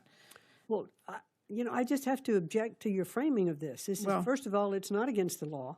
And secondly, these parents need to understand that regardless of which department these programs are located, they will still get the same treatment. Are you under the Department funding? of Education, which says your education is the priority? That's their concern. But let me move on, because I have several other questions and my time's limited. Let me ask you, a little over a year ago, you made the decision to eliminate more than half the staff in the Office of Civil Rights and close half of the regional field offices.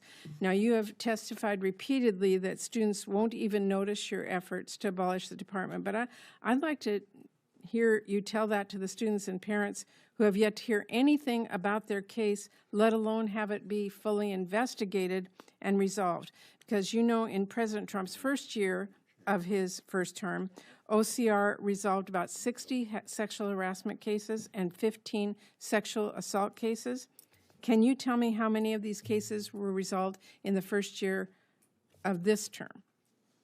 Well, I can tell you what we're doing with our OCR program. We are definitely moving forward. We inherited. No, I asked how many. We inherited about 19,000 backlog of cases from the Biden administration. How many of those were resolved last year? And so what we have done, and I have hired into the Department of Education, Kim Rishi, who was the director I had a of quick that question, department. and I have more questions, so I want you to answer the question I asked is how many of those cases were resolved last year, in the first year? We are moving to resolve as many cases as we can, but we are bringing back many of those lawyers which were part of that RIF. And there was a time when we were not processing cases as quickly as we should. Well, but we are now focused on doing that and moving forward with the expertise for the record, of the woman. Answer to my question is 0. We are moving forward to resolve those cases today. Okay, well, as of this morning, 1% of all cases last year What? were resolved, 78%. What? What?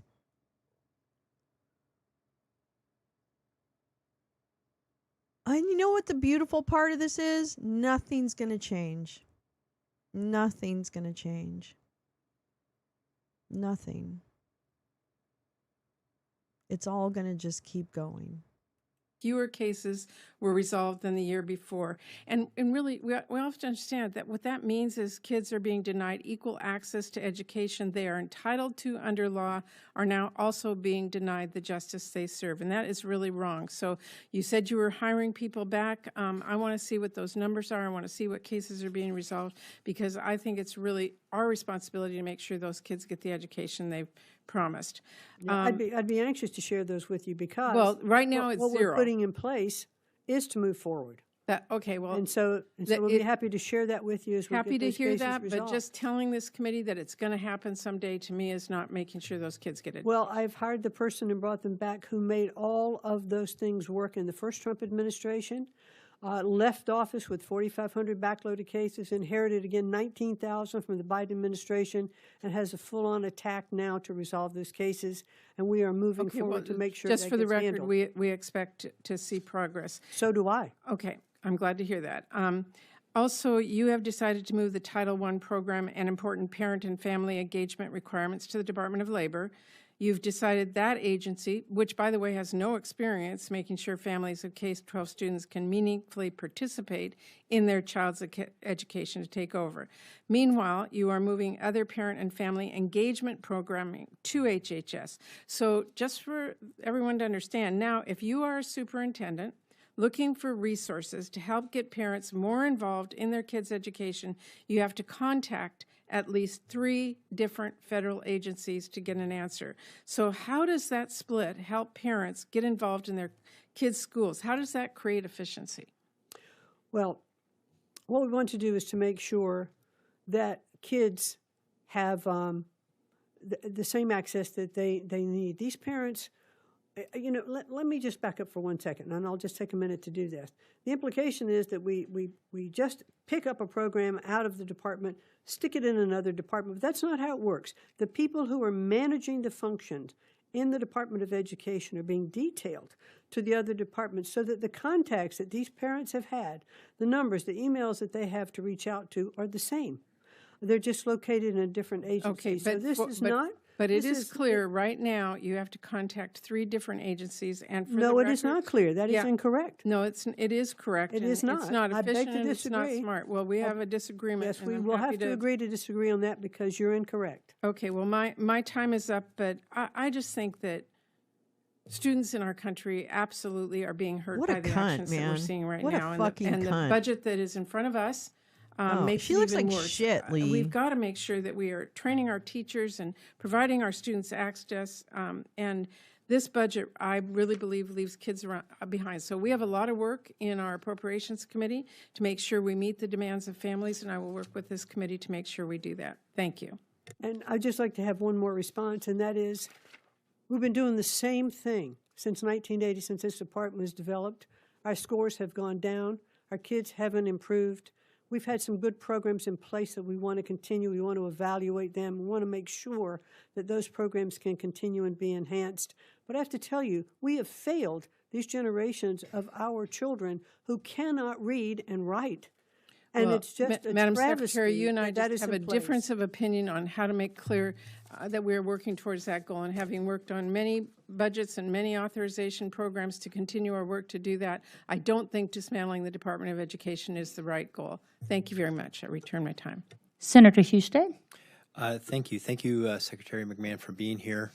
I have spent pretty much the majority of my adult life working on education and workforce policy, and have visited untold numbers of schools. I believe we had a press release that went out yesterday or today and attempted fraudulent applications through the FAFSA process. So we are making great headway in preventing dollars going out the door that would be through I want to tell you a little bit, too, about FAFSA. Okay? I ran a high school. And I ran a high school that was primarily low-income students from low-income neighborhoods, and families. It was about 87% of my students were Hispanic or Dominican or, and then I probably had, basically I had like 4% of my students on average were white. Like that's what, well, actually it was around 4 and it never really changed from that. So that was the way that my enrollment for my school ended up. And a lot of those families had parents that English was not their first language, right? And I had a lot of students from Yemen. I had a lot of students from different parts of the world, different parts of the Caribbean.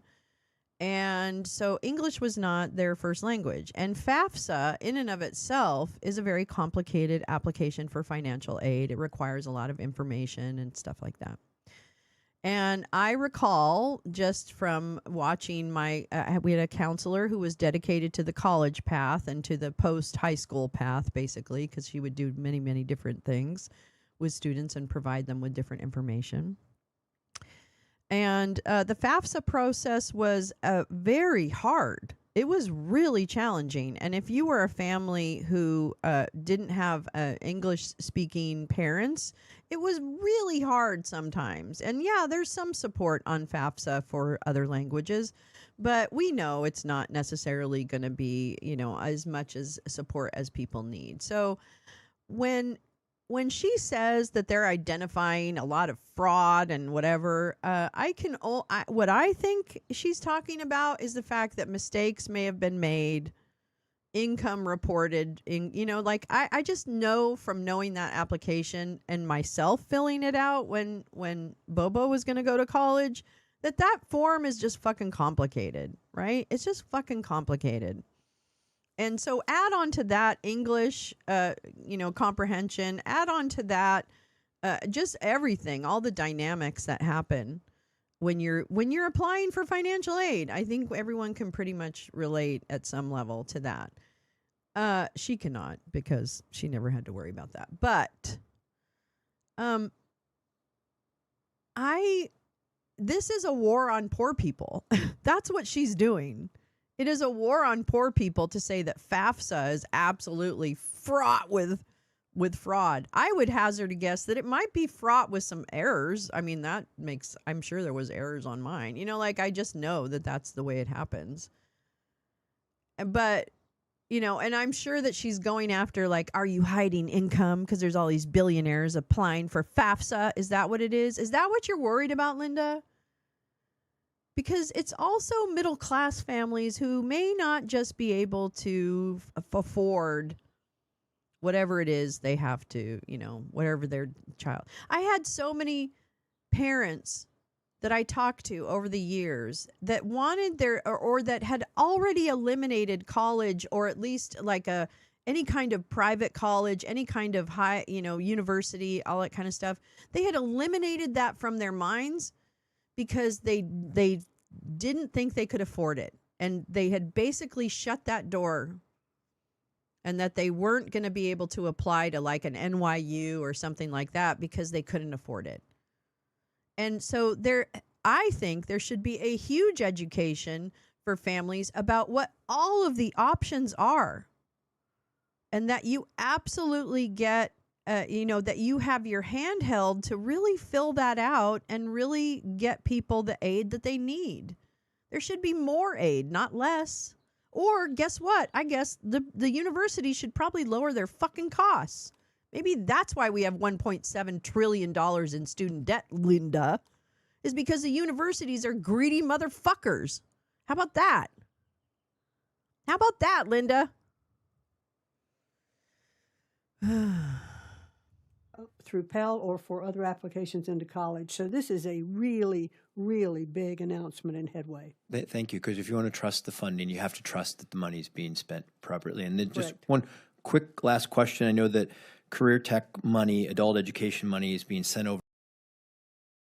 I would rather waste $1 billion on low-income families who decide to underreport income, or middle-class families that decide to underreport their income. I would rather give them billions of dollars than give any of these motherfuckers $1. Any of them.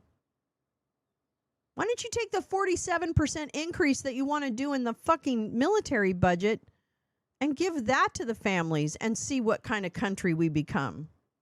Because I'll bet you we would kick some fucking ass if that's what everybody's interested in. Over to the Department of Labor, and that, which can be a perfectly appropriate thing to do since we're talking about. Thank you very much, Madam Chair. Good to see you, Secretary McMahon. I want to just tell you a quick story so you can understand why Senator Murray and many of us on this committee care deeply about what you have been doing to try to destroy the Office of Civil Rights. Amy Cupp is a parent in Indiana. She was very alarmed when her daughter came home one day with severe bruising on her hands and arms. Her daughter has severe autism, a group of different disabilities. What she came to find out is that the school that her daughter was at had been restraining and secluding her daughter.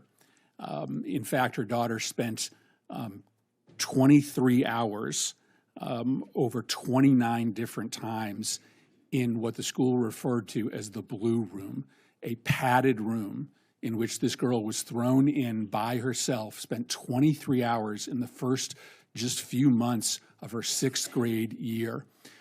This family got no resolution from the school district, and so they went to the Office of Civil Rights. Their case was proceeding until you were sworn in. And when you were sworn in, their case ended. They were given a notice that the Chicago field office was shut down and that there would be no further processing of their case. They went to court along with many other families. And I heard you say to Senator Murray that things are getting better at OCR and that you are now processing cases again.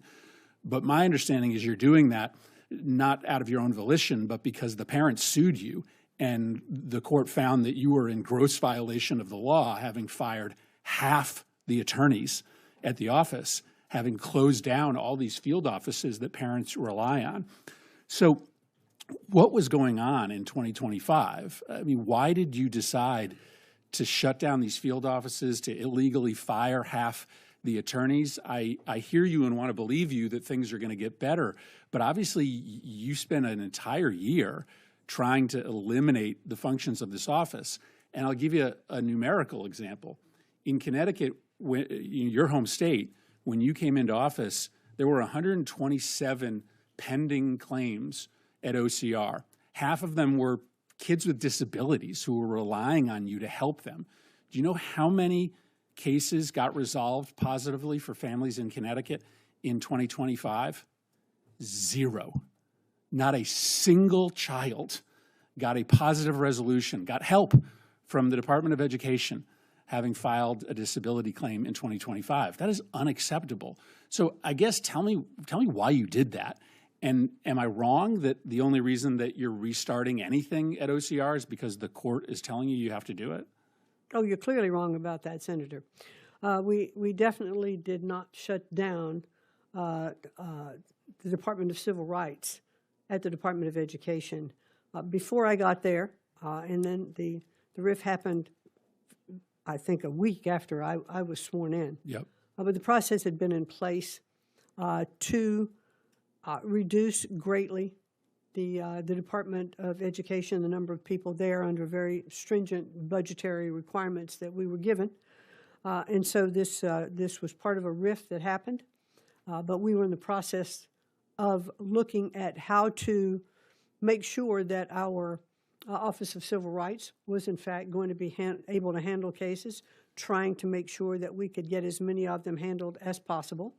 And so that is why Kim Ritchie was brought back. Part of the reason that she was brought back, I hired her, I found her, because she had been the most effective person in the prior Trump administration the Bush. But it's important that you did bring back but I mean, people you're to help. saying you were trying to figure out how to better resolve cases. You resolved not a single case in Connecticut in 2025. I mean, how do you defend that? Not a single child in Connecticut got a positive resolution from the Department of Education for their discrimination claims. 70 of them had disability claims. How do you defend that? Well, it is very difficult when I'm trying to address those particular issues, except to know that those things were happening, and we are looking forward to make sure that they stop happening. But you fired half the department. But that is hindsight. What we are doing now What does that mean? is that you know perfectly well what it is. We've brought people on board to handle these cases because I believe that they should be handled. We should be dismissing these cases. We should be finding resolutions to them. And so those attorneys are being. I think the cow just said it out loud. We should be dismissing these cases. We should be dismissing these cases. Oh my God. Brought back. They were. How many of them have they been were- brought back? All of the ones that were fired who didn't take early retirement, they came back, and we are in this budget have more money to hire more lawyers. No, And this so- budget proposes a 35% reduction to the Office of Civil Rights, and so that's my final question. No, but it is a budget of increasing dollars for civil rights, and No, we are no, it's not. hiring It's more no, lawyers. it's no, it's not. This office, this budget has a 35% proposed reduction for the Office of Civil Rights. Well, we are moving forward to make sure that Oh, wait, we let's have just that's rapid true, right? resolution, expanded mediations, let's and just- multi-regional teams. Well, but are let's just get focused some. across the Let's country. just agree to the facts, right? This, lying. you will agree that this budget reduces. You're proposing to reduce funding for the department by 35%. No, I'm not agreeing to that. But the Here's what I'm saying. We are bringing back lawyers. We are hiring new lawyers to address this backload with the person who has been so successful before in getting this done. When she left office, there was a 4,500 backlog, and now from the Biden administration, there's 19,000 more.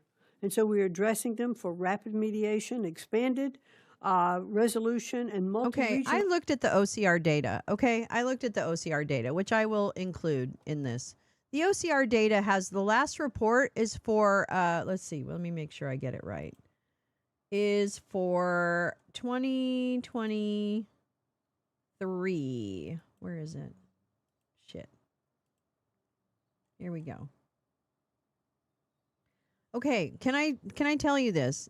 In 2023, because that's when the data goes that I see, the OCR received 19,201 cases in 2023. So I think this cunt has the number, the last number published by OCR of 19,000 as what her fucking bitch ass administration inherited when that's not accurate.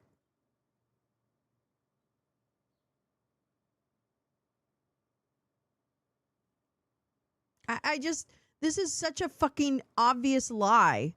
Exactly. Thank you, Meowing. I am at a loss for the blatant inanity of all this. Like, bitch, stop lying.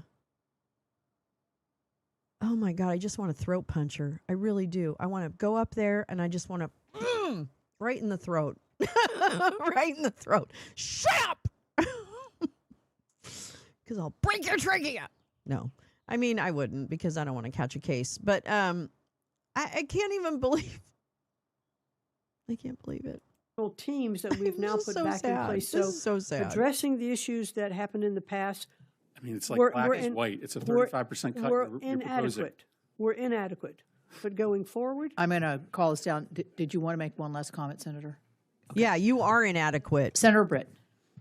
Thank you, Madam Chairman. Madam Secretary, thank you for your time today. I realize the Department of Education is actively investigating Brown University in light of the tragic murders that occurred on campus last December, and you might be limited in what you can actually share. investigation into Brown. Thank you. Thank you. Senator Durbin. Thanks, Madam Chair. Are we blaming Brown University for the Brown University shooter? Yeah, it might get us the voice we need, though. Yeah, exactly. I don't know. I'm at my wit's end.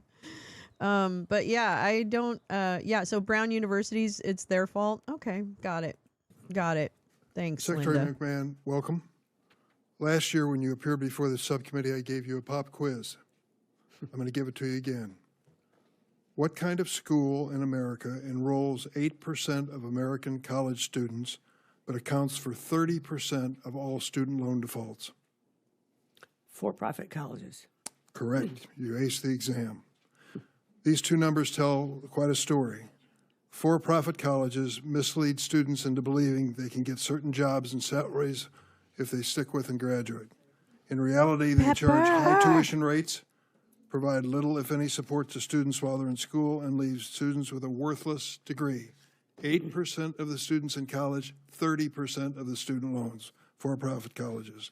I send a letter every year to every high school principal, teacher, and counselor, warning them that the glossy mailings which these students receive about these for-profit schools don't tell the whole story. Let's talk about Vicki Vinces, one of my constituents.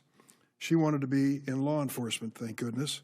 She went to Westwood College, one of the worst actors in America. After 3 years of juggling full-time jobs and going to school full-time, she learned that her degree from Westwood was virtually worthless. By then, she had $50,000 in debt to this for-profit school. She dropped out because she couldn't afford another penny of debt. Under the Biden administration, there was good news. In August of 2022, 79,000 students who attended Westwood learned they would receive financial relief they were entitled to through a program called Borrower Defense. You know it well. It allows students to seek loan discharges if the schools lied to them or participated in misconduct. That was nearly 4 years ago. In 2026, 12,000 of those borrowers have not received the discharges they were promised. Instead of throwing these borrowers a lifeline, you've chosen to close the department. Can you tell me, do you believe that the for-profit colleges that misled students about job placement and salaries should be held accountable? I think that all colleges and universities should be held accountable for their programs, absolutely. Should the department honor its promise to discharge these student loans? Yes, and sir, I would like for you to please understand that it is not my goal in dismantling anything to walk away from any of the responsibilities that are there. So that's a wrong mischaracterization. Why wait? Why, it's been 1.5 years with this new president. Why wait? I think that it is in the process of all these accountings, and I'm not sure where they all are, but we will not walk away from these responsibilities. If you'd please give me a report on that, I'd appreciate it. Be happy to. 6 decades ago, Congress created the TRIO program, helping low-income, first-generation college students succeed in college. Illinois is a leader in this program. Illinois received more than $49 million in TRIO grants to help 37,000 students. Money well spent as far as I'm concerned. When we talked on the phone about this program, you said you needed to know if it was successful. Let me tell you the story about how TRIO changed the life of one of my constituents. Cornelius Griggs grew up in foster care, had a rough childhood, found the TRIO Talent Search program in high school. It helped him study for the ACT, develop productive habits, and apply and enroll in college. He went to Chicago State University, committed to studying hard. It paid off. In his freshman year, he made the dean's list. At Chicago State, he participated in another TRIO program, McNair, which helps undergrad students pursue a secondary degree. After graduating with a bachelor's degree, Cornelius earned his master's degree from the Illinois Institute of Technology, one of the best. It was in industrial technology and operations with a concentration in construction management. He used his education to found GMA Construction Group, a $400 million company, 67th largest general contractor in the Midwest. Madam Secretary, that's what America's all about. That's what TRIO is all about. How do you explain your department's request to eliminate the TRIO program? Well, Senator,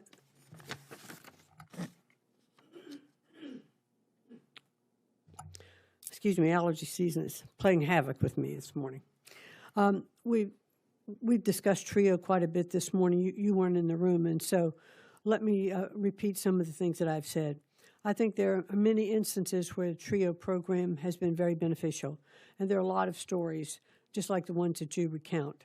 As we look across the country and how to spend these dollars and how to have similar results by maybe not necessarily focusing students towards college degrees, maybe there's another way for them to have their path to success.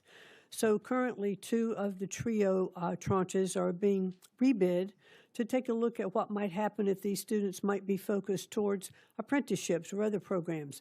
I'm not trying to take away anything from our colleges and universities. I do believe that there are many aspects of student lives that they want to go to college and have the full college experience. But I do think that we have perhaps need to think in our country about the full educational process that we have here, and that college is not the only solution for everyone, that there should be other opportunities through our apprenticeship programs that are... Why can't you do both, though?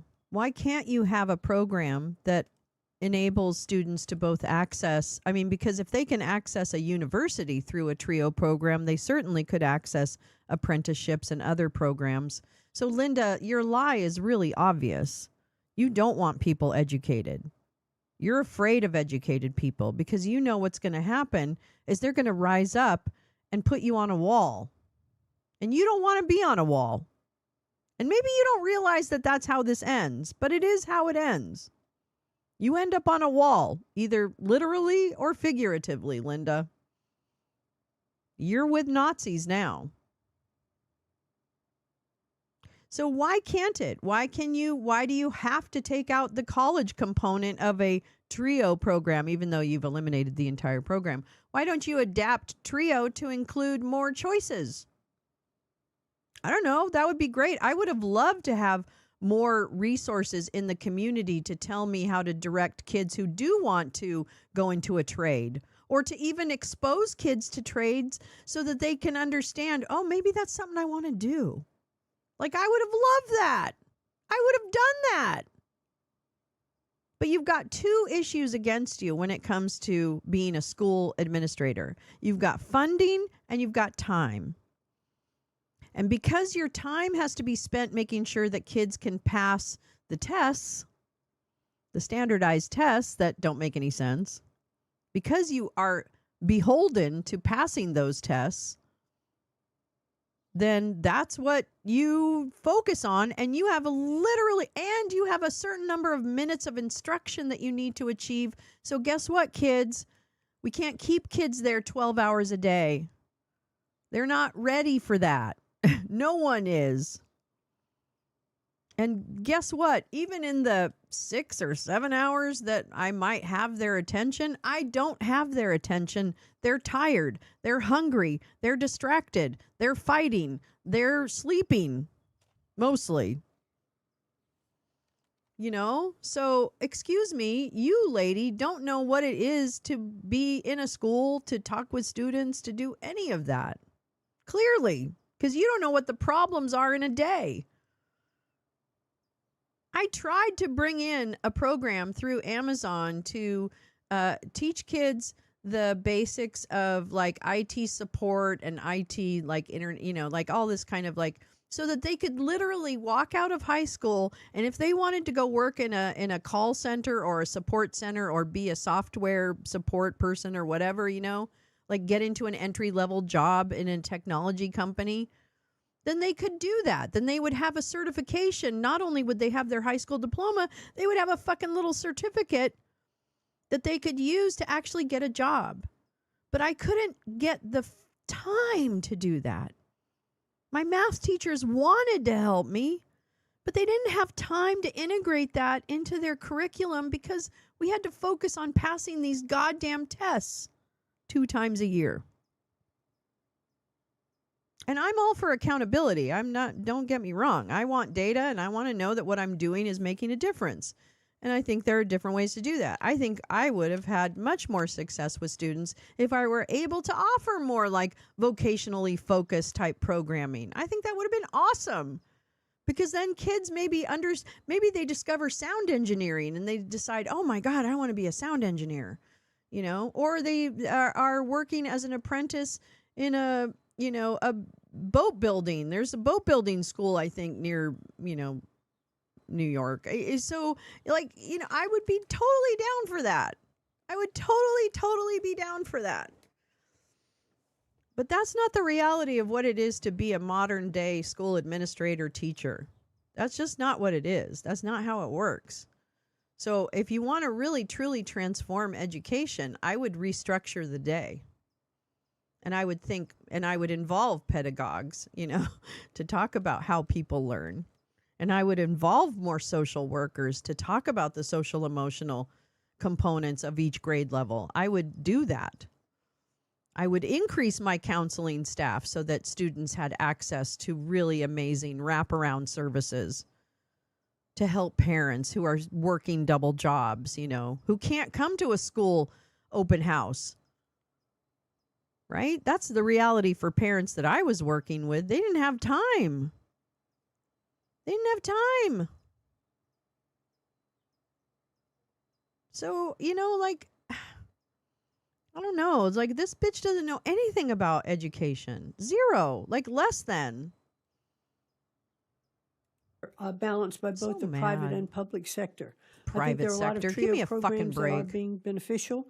We are in the process of spending about $2.1 million of investigating and research in the TRIO programs to find out how they can be more beneficial and productive should Congress decide to continue to appropriate the funds towards TRIO. Madam We would like for Secretary. them to be the most effective possible. Madam Secretary, I couldn't agree with you more. American kids deserve both.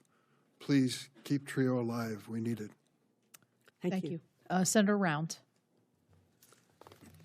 Thank you, Madam Chair. Madam Secretary, welcome. Let me just begin by saying thank you very much for taking the time to visit South Education. We have You indicated that literacy and numeracy were some of your top objectives, but as we look at this budget, we have seen you taking $6.5 billion in literacy programs and numeracy programs, and then cramming them into a $2 billion block grant. That doesn't make a lot of sense to me because these programs are very, very effective, and they've also been in sort of benefit from the experience and their deployment throughout the country. So it seems to me that literacy is not a priority with this administration. I'd have to disagree in that the one grant program that we are proposing would require states to reserve 25% for literacy education and 25% for numeracy education. So there's clearly the emphasis on continuing to adopt those programs. Well, I'm doing some quick math. It's 25% for literacy? And 25% of... Okay. That's a small fraction of the $6.5 billion we currently spend for literacy right now. I would have to object, sir. We're not spending $6.5 billion on literacy. If that were the case, our children could read. No. They're going through a lot of other programs in this country that are not related. Listen to what she just said. If we were spending $6 billion, Senator, our children could read. So what I propose is we send them $2 billion and then see what they do with it. Literally. That's what she just said.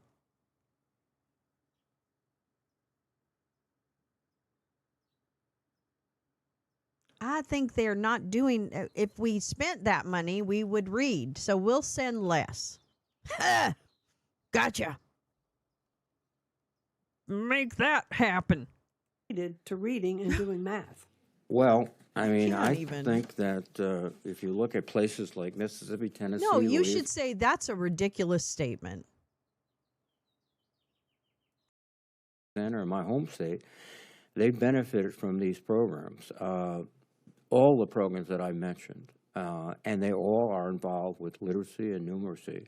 And in fact, last year, many states saw their comprehensive literacy development state grants pause with threats of cancellation by you because of this DEI factor.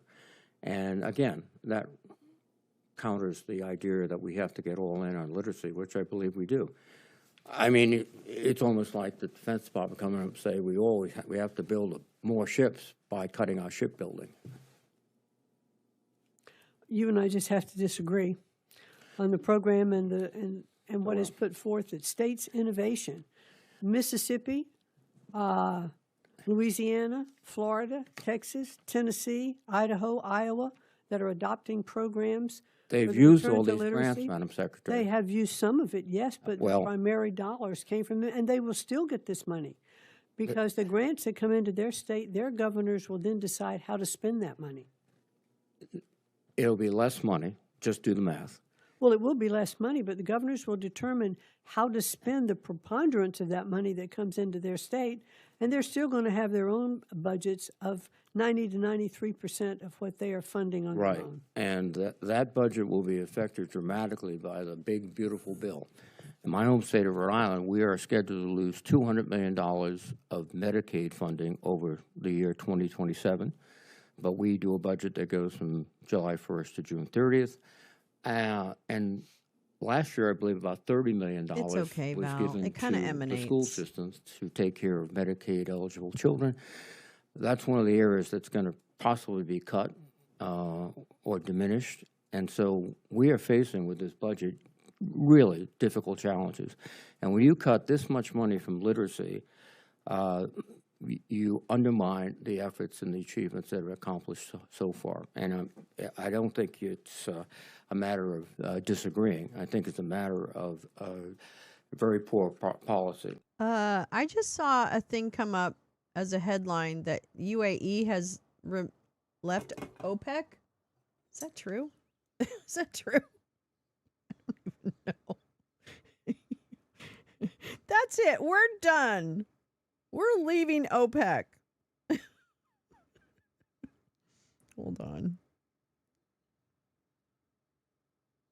Oh, man. From Reuters. UAE leaves OPEC in a blow to global oil producers group. What the hell's happening? Hi, Esmeralda. Thank you. Yes. Oh, we're going to have to read about that. Shit. Fuck, man. Fuck, man. Okay, let me keep going with this. This is almost done. Then we'll go to articles. Also, as I mentioned or alluded to, you went through for the process of either holding grants or canceling grants based on DEI.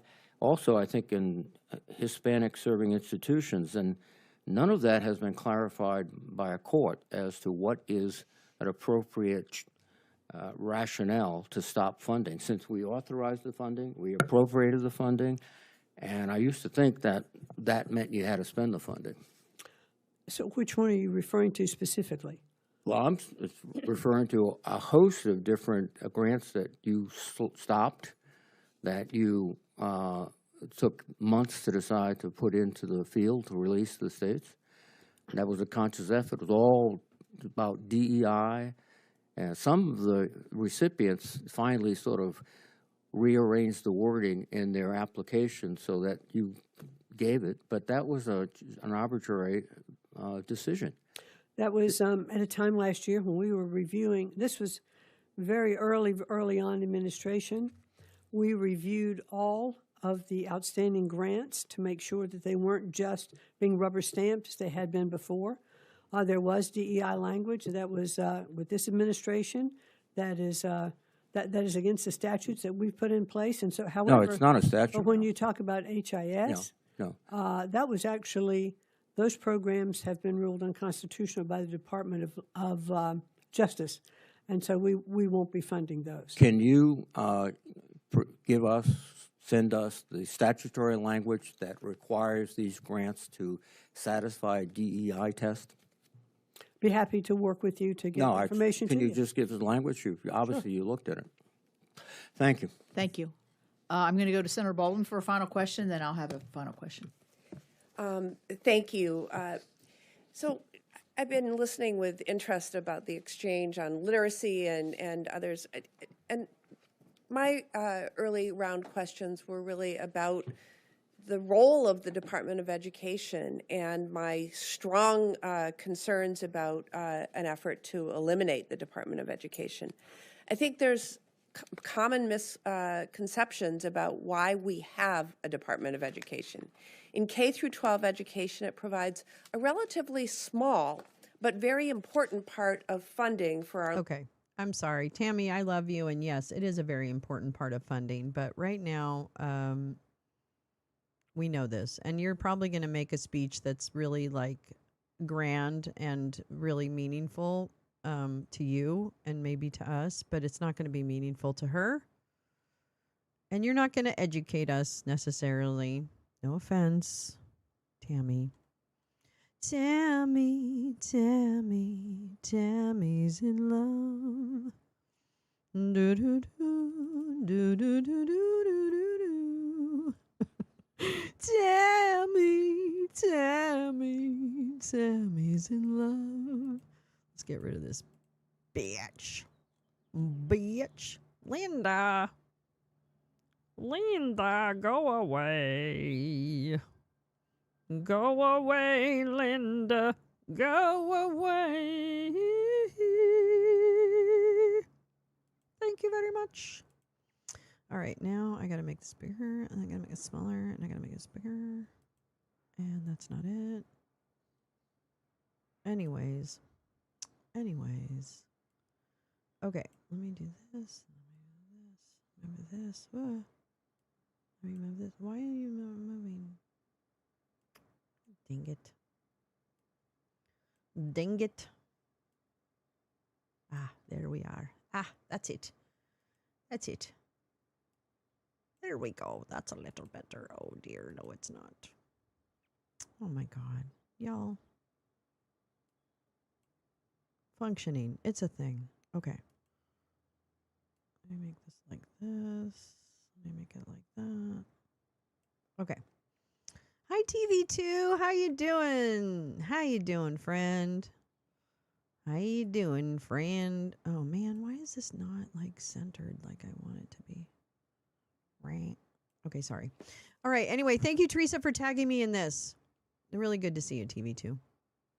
The DOJ rules things unconstitutional. Thank you, Lee. I don't understand that at all.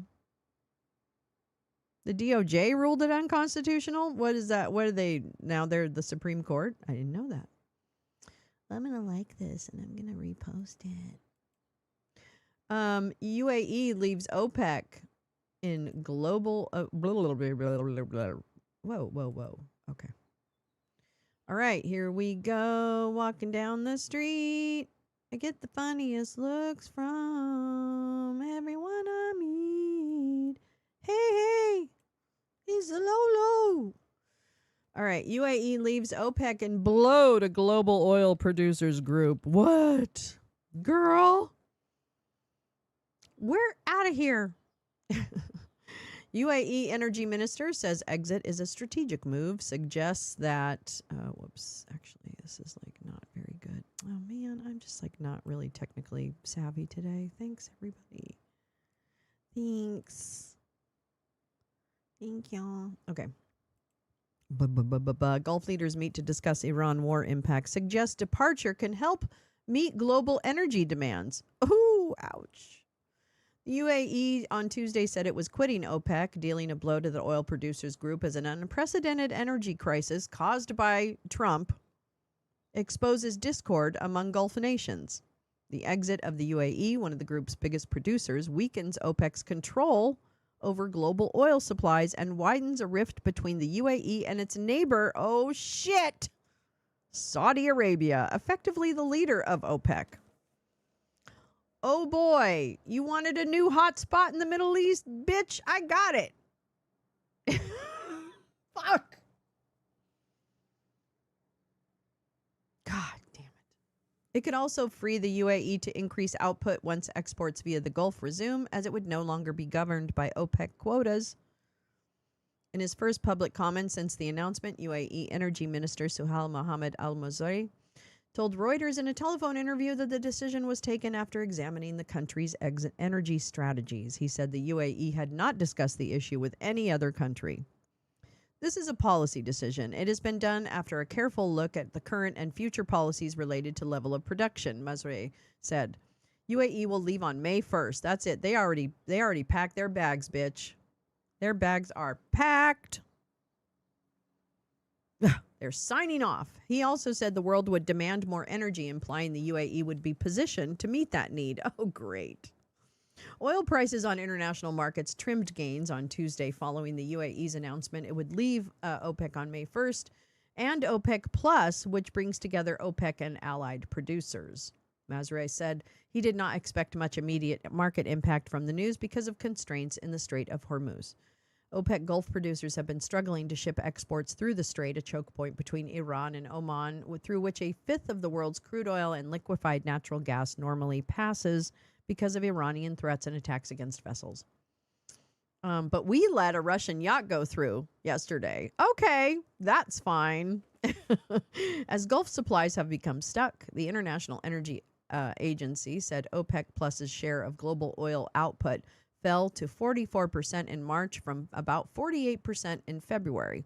It's likely to fall further in April as production shut-ins become more pronounced, and then further in May as the fourth biggest producer leaves the group. Ouch.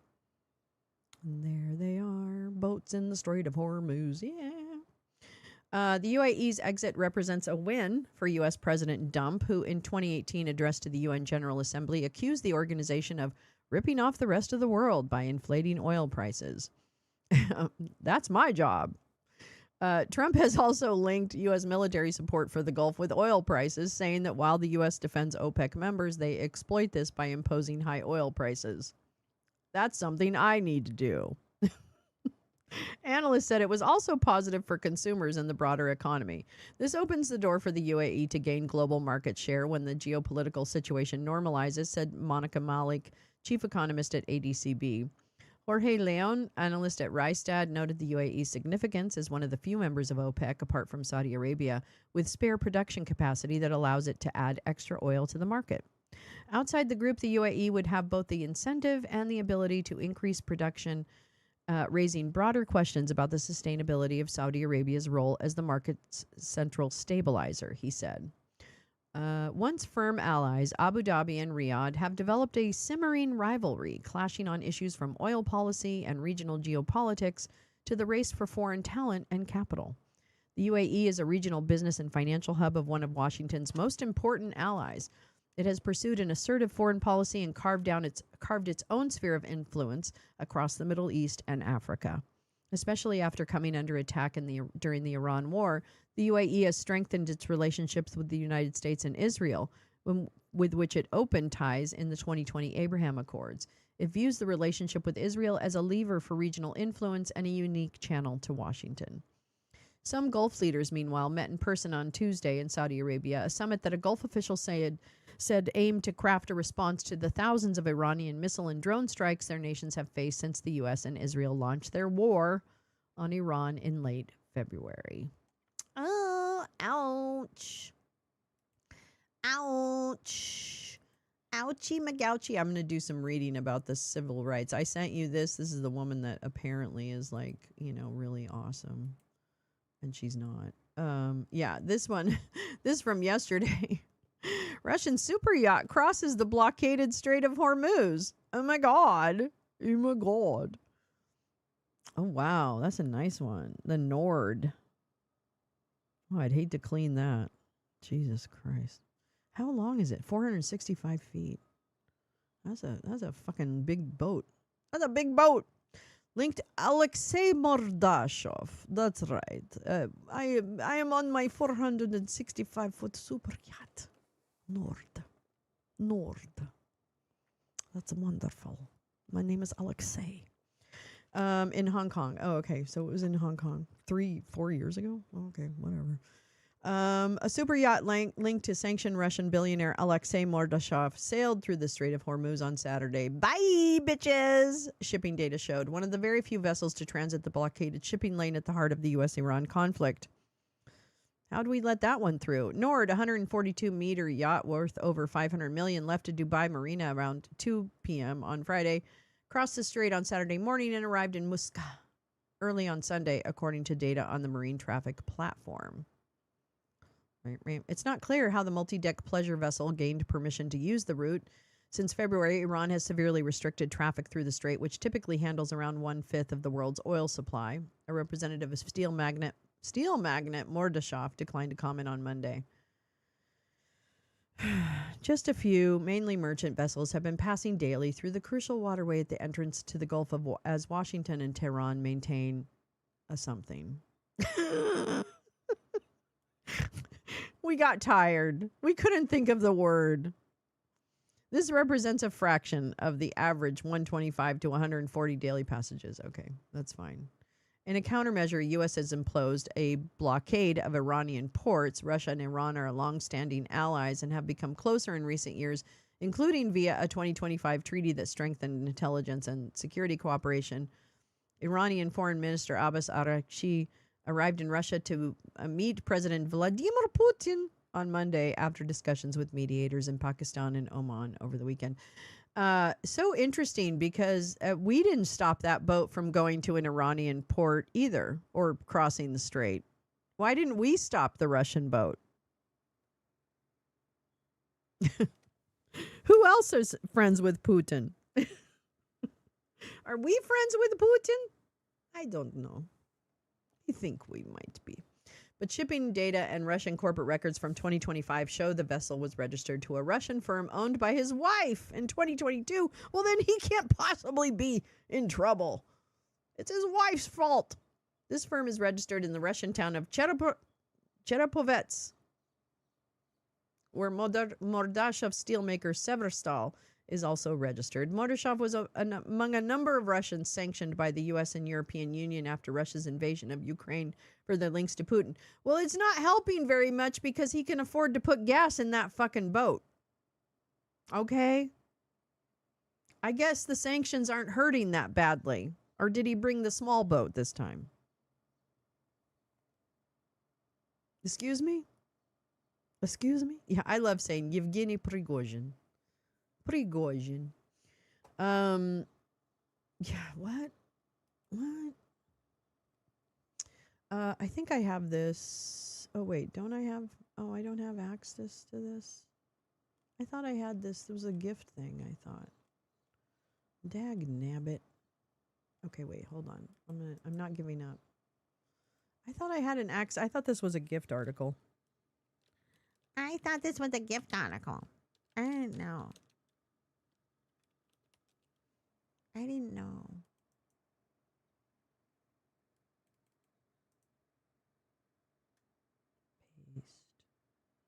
Paste. Oh, bitch. It's not archived. Okay, no problem. Damn it. I'll save. Oh, Bloomberg fucks me over too. Oh, okay, well, I guess that's it then for me. Okay, I don't have any other articles. Oh, it's all right. That's all right. I'm getting back in the saddle anyway. But can we also talk about the movie for tonight? Do we have any ideas of a documentary we wanted to watch?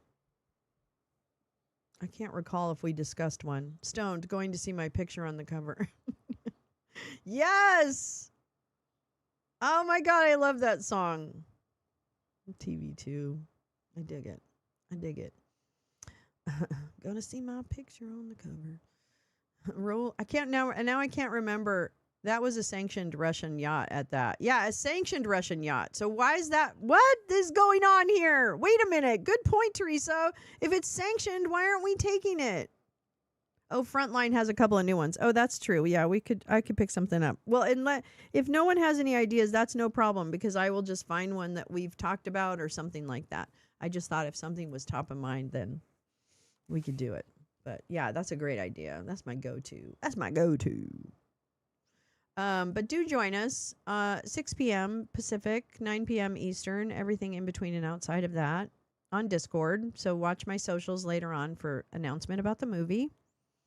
And I'm glad to be back. I missed you guys. I'm sorry about taking that time away, but I did have a good time and it was really nice. And I'm really happy to be home too. So both things are good.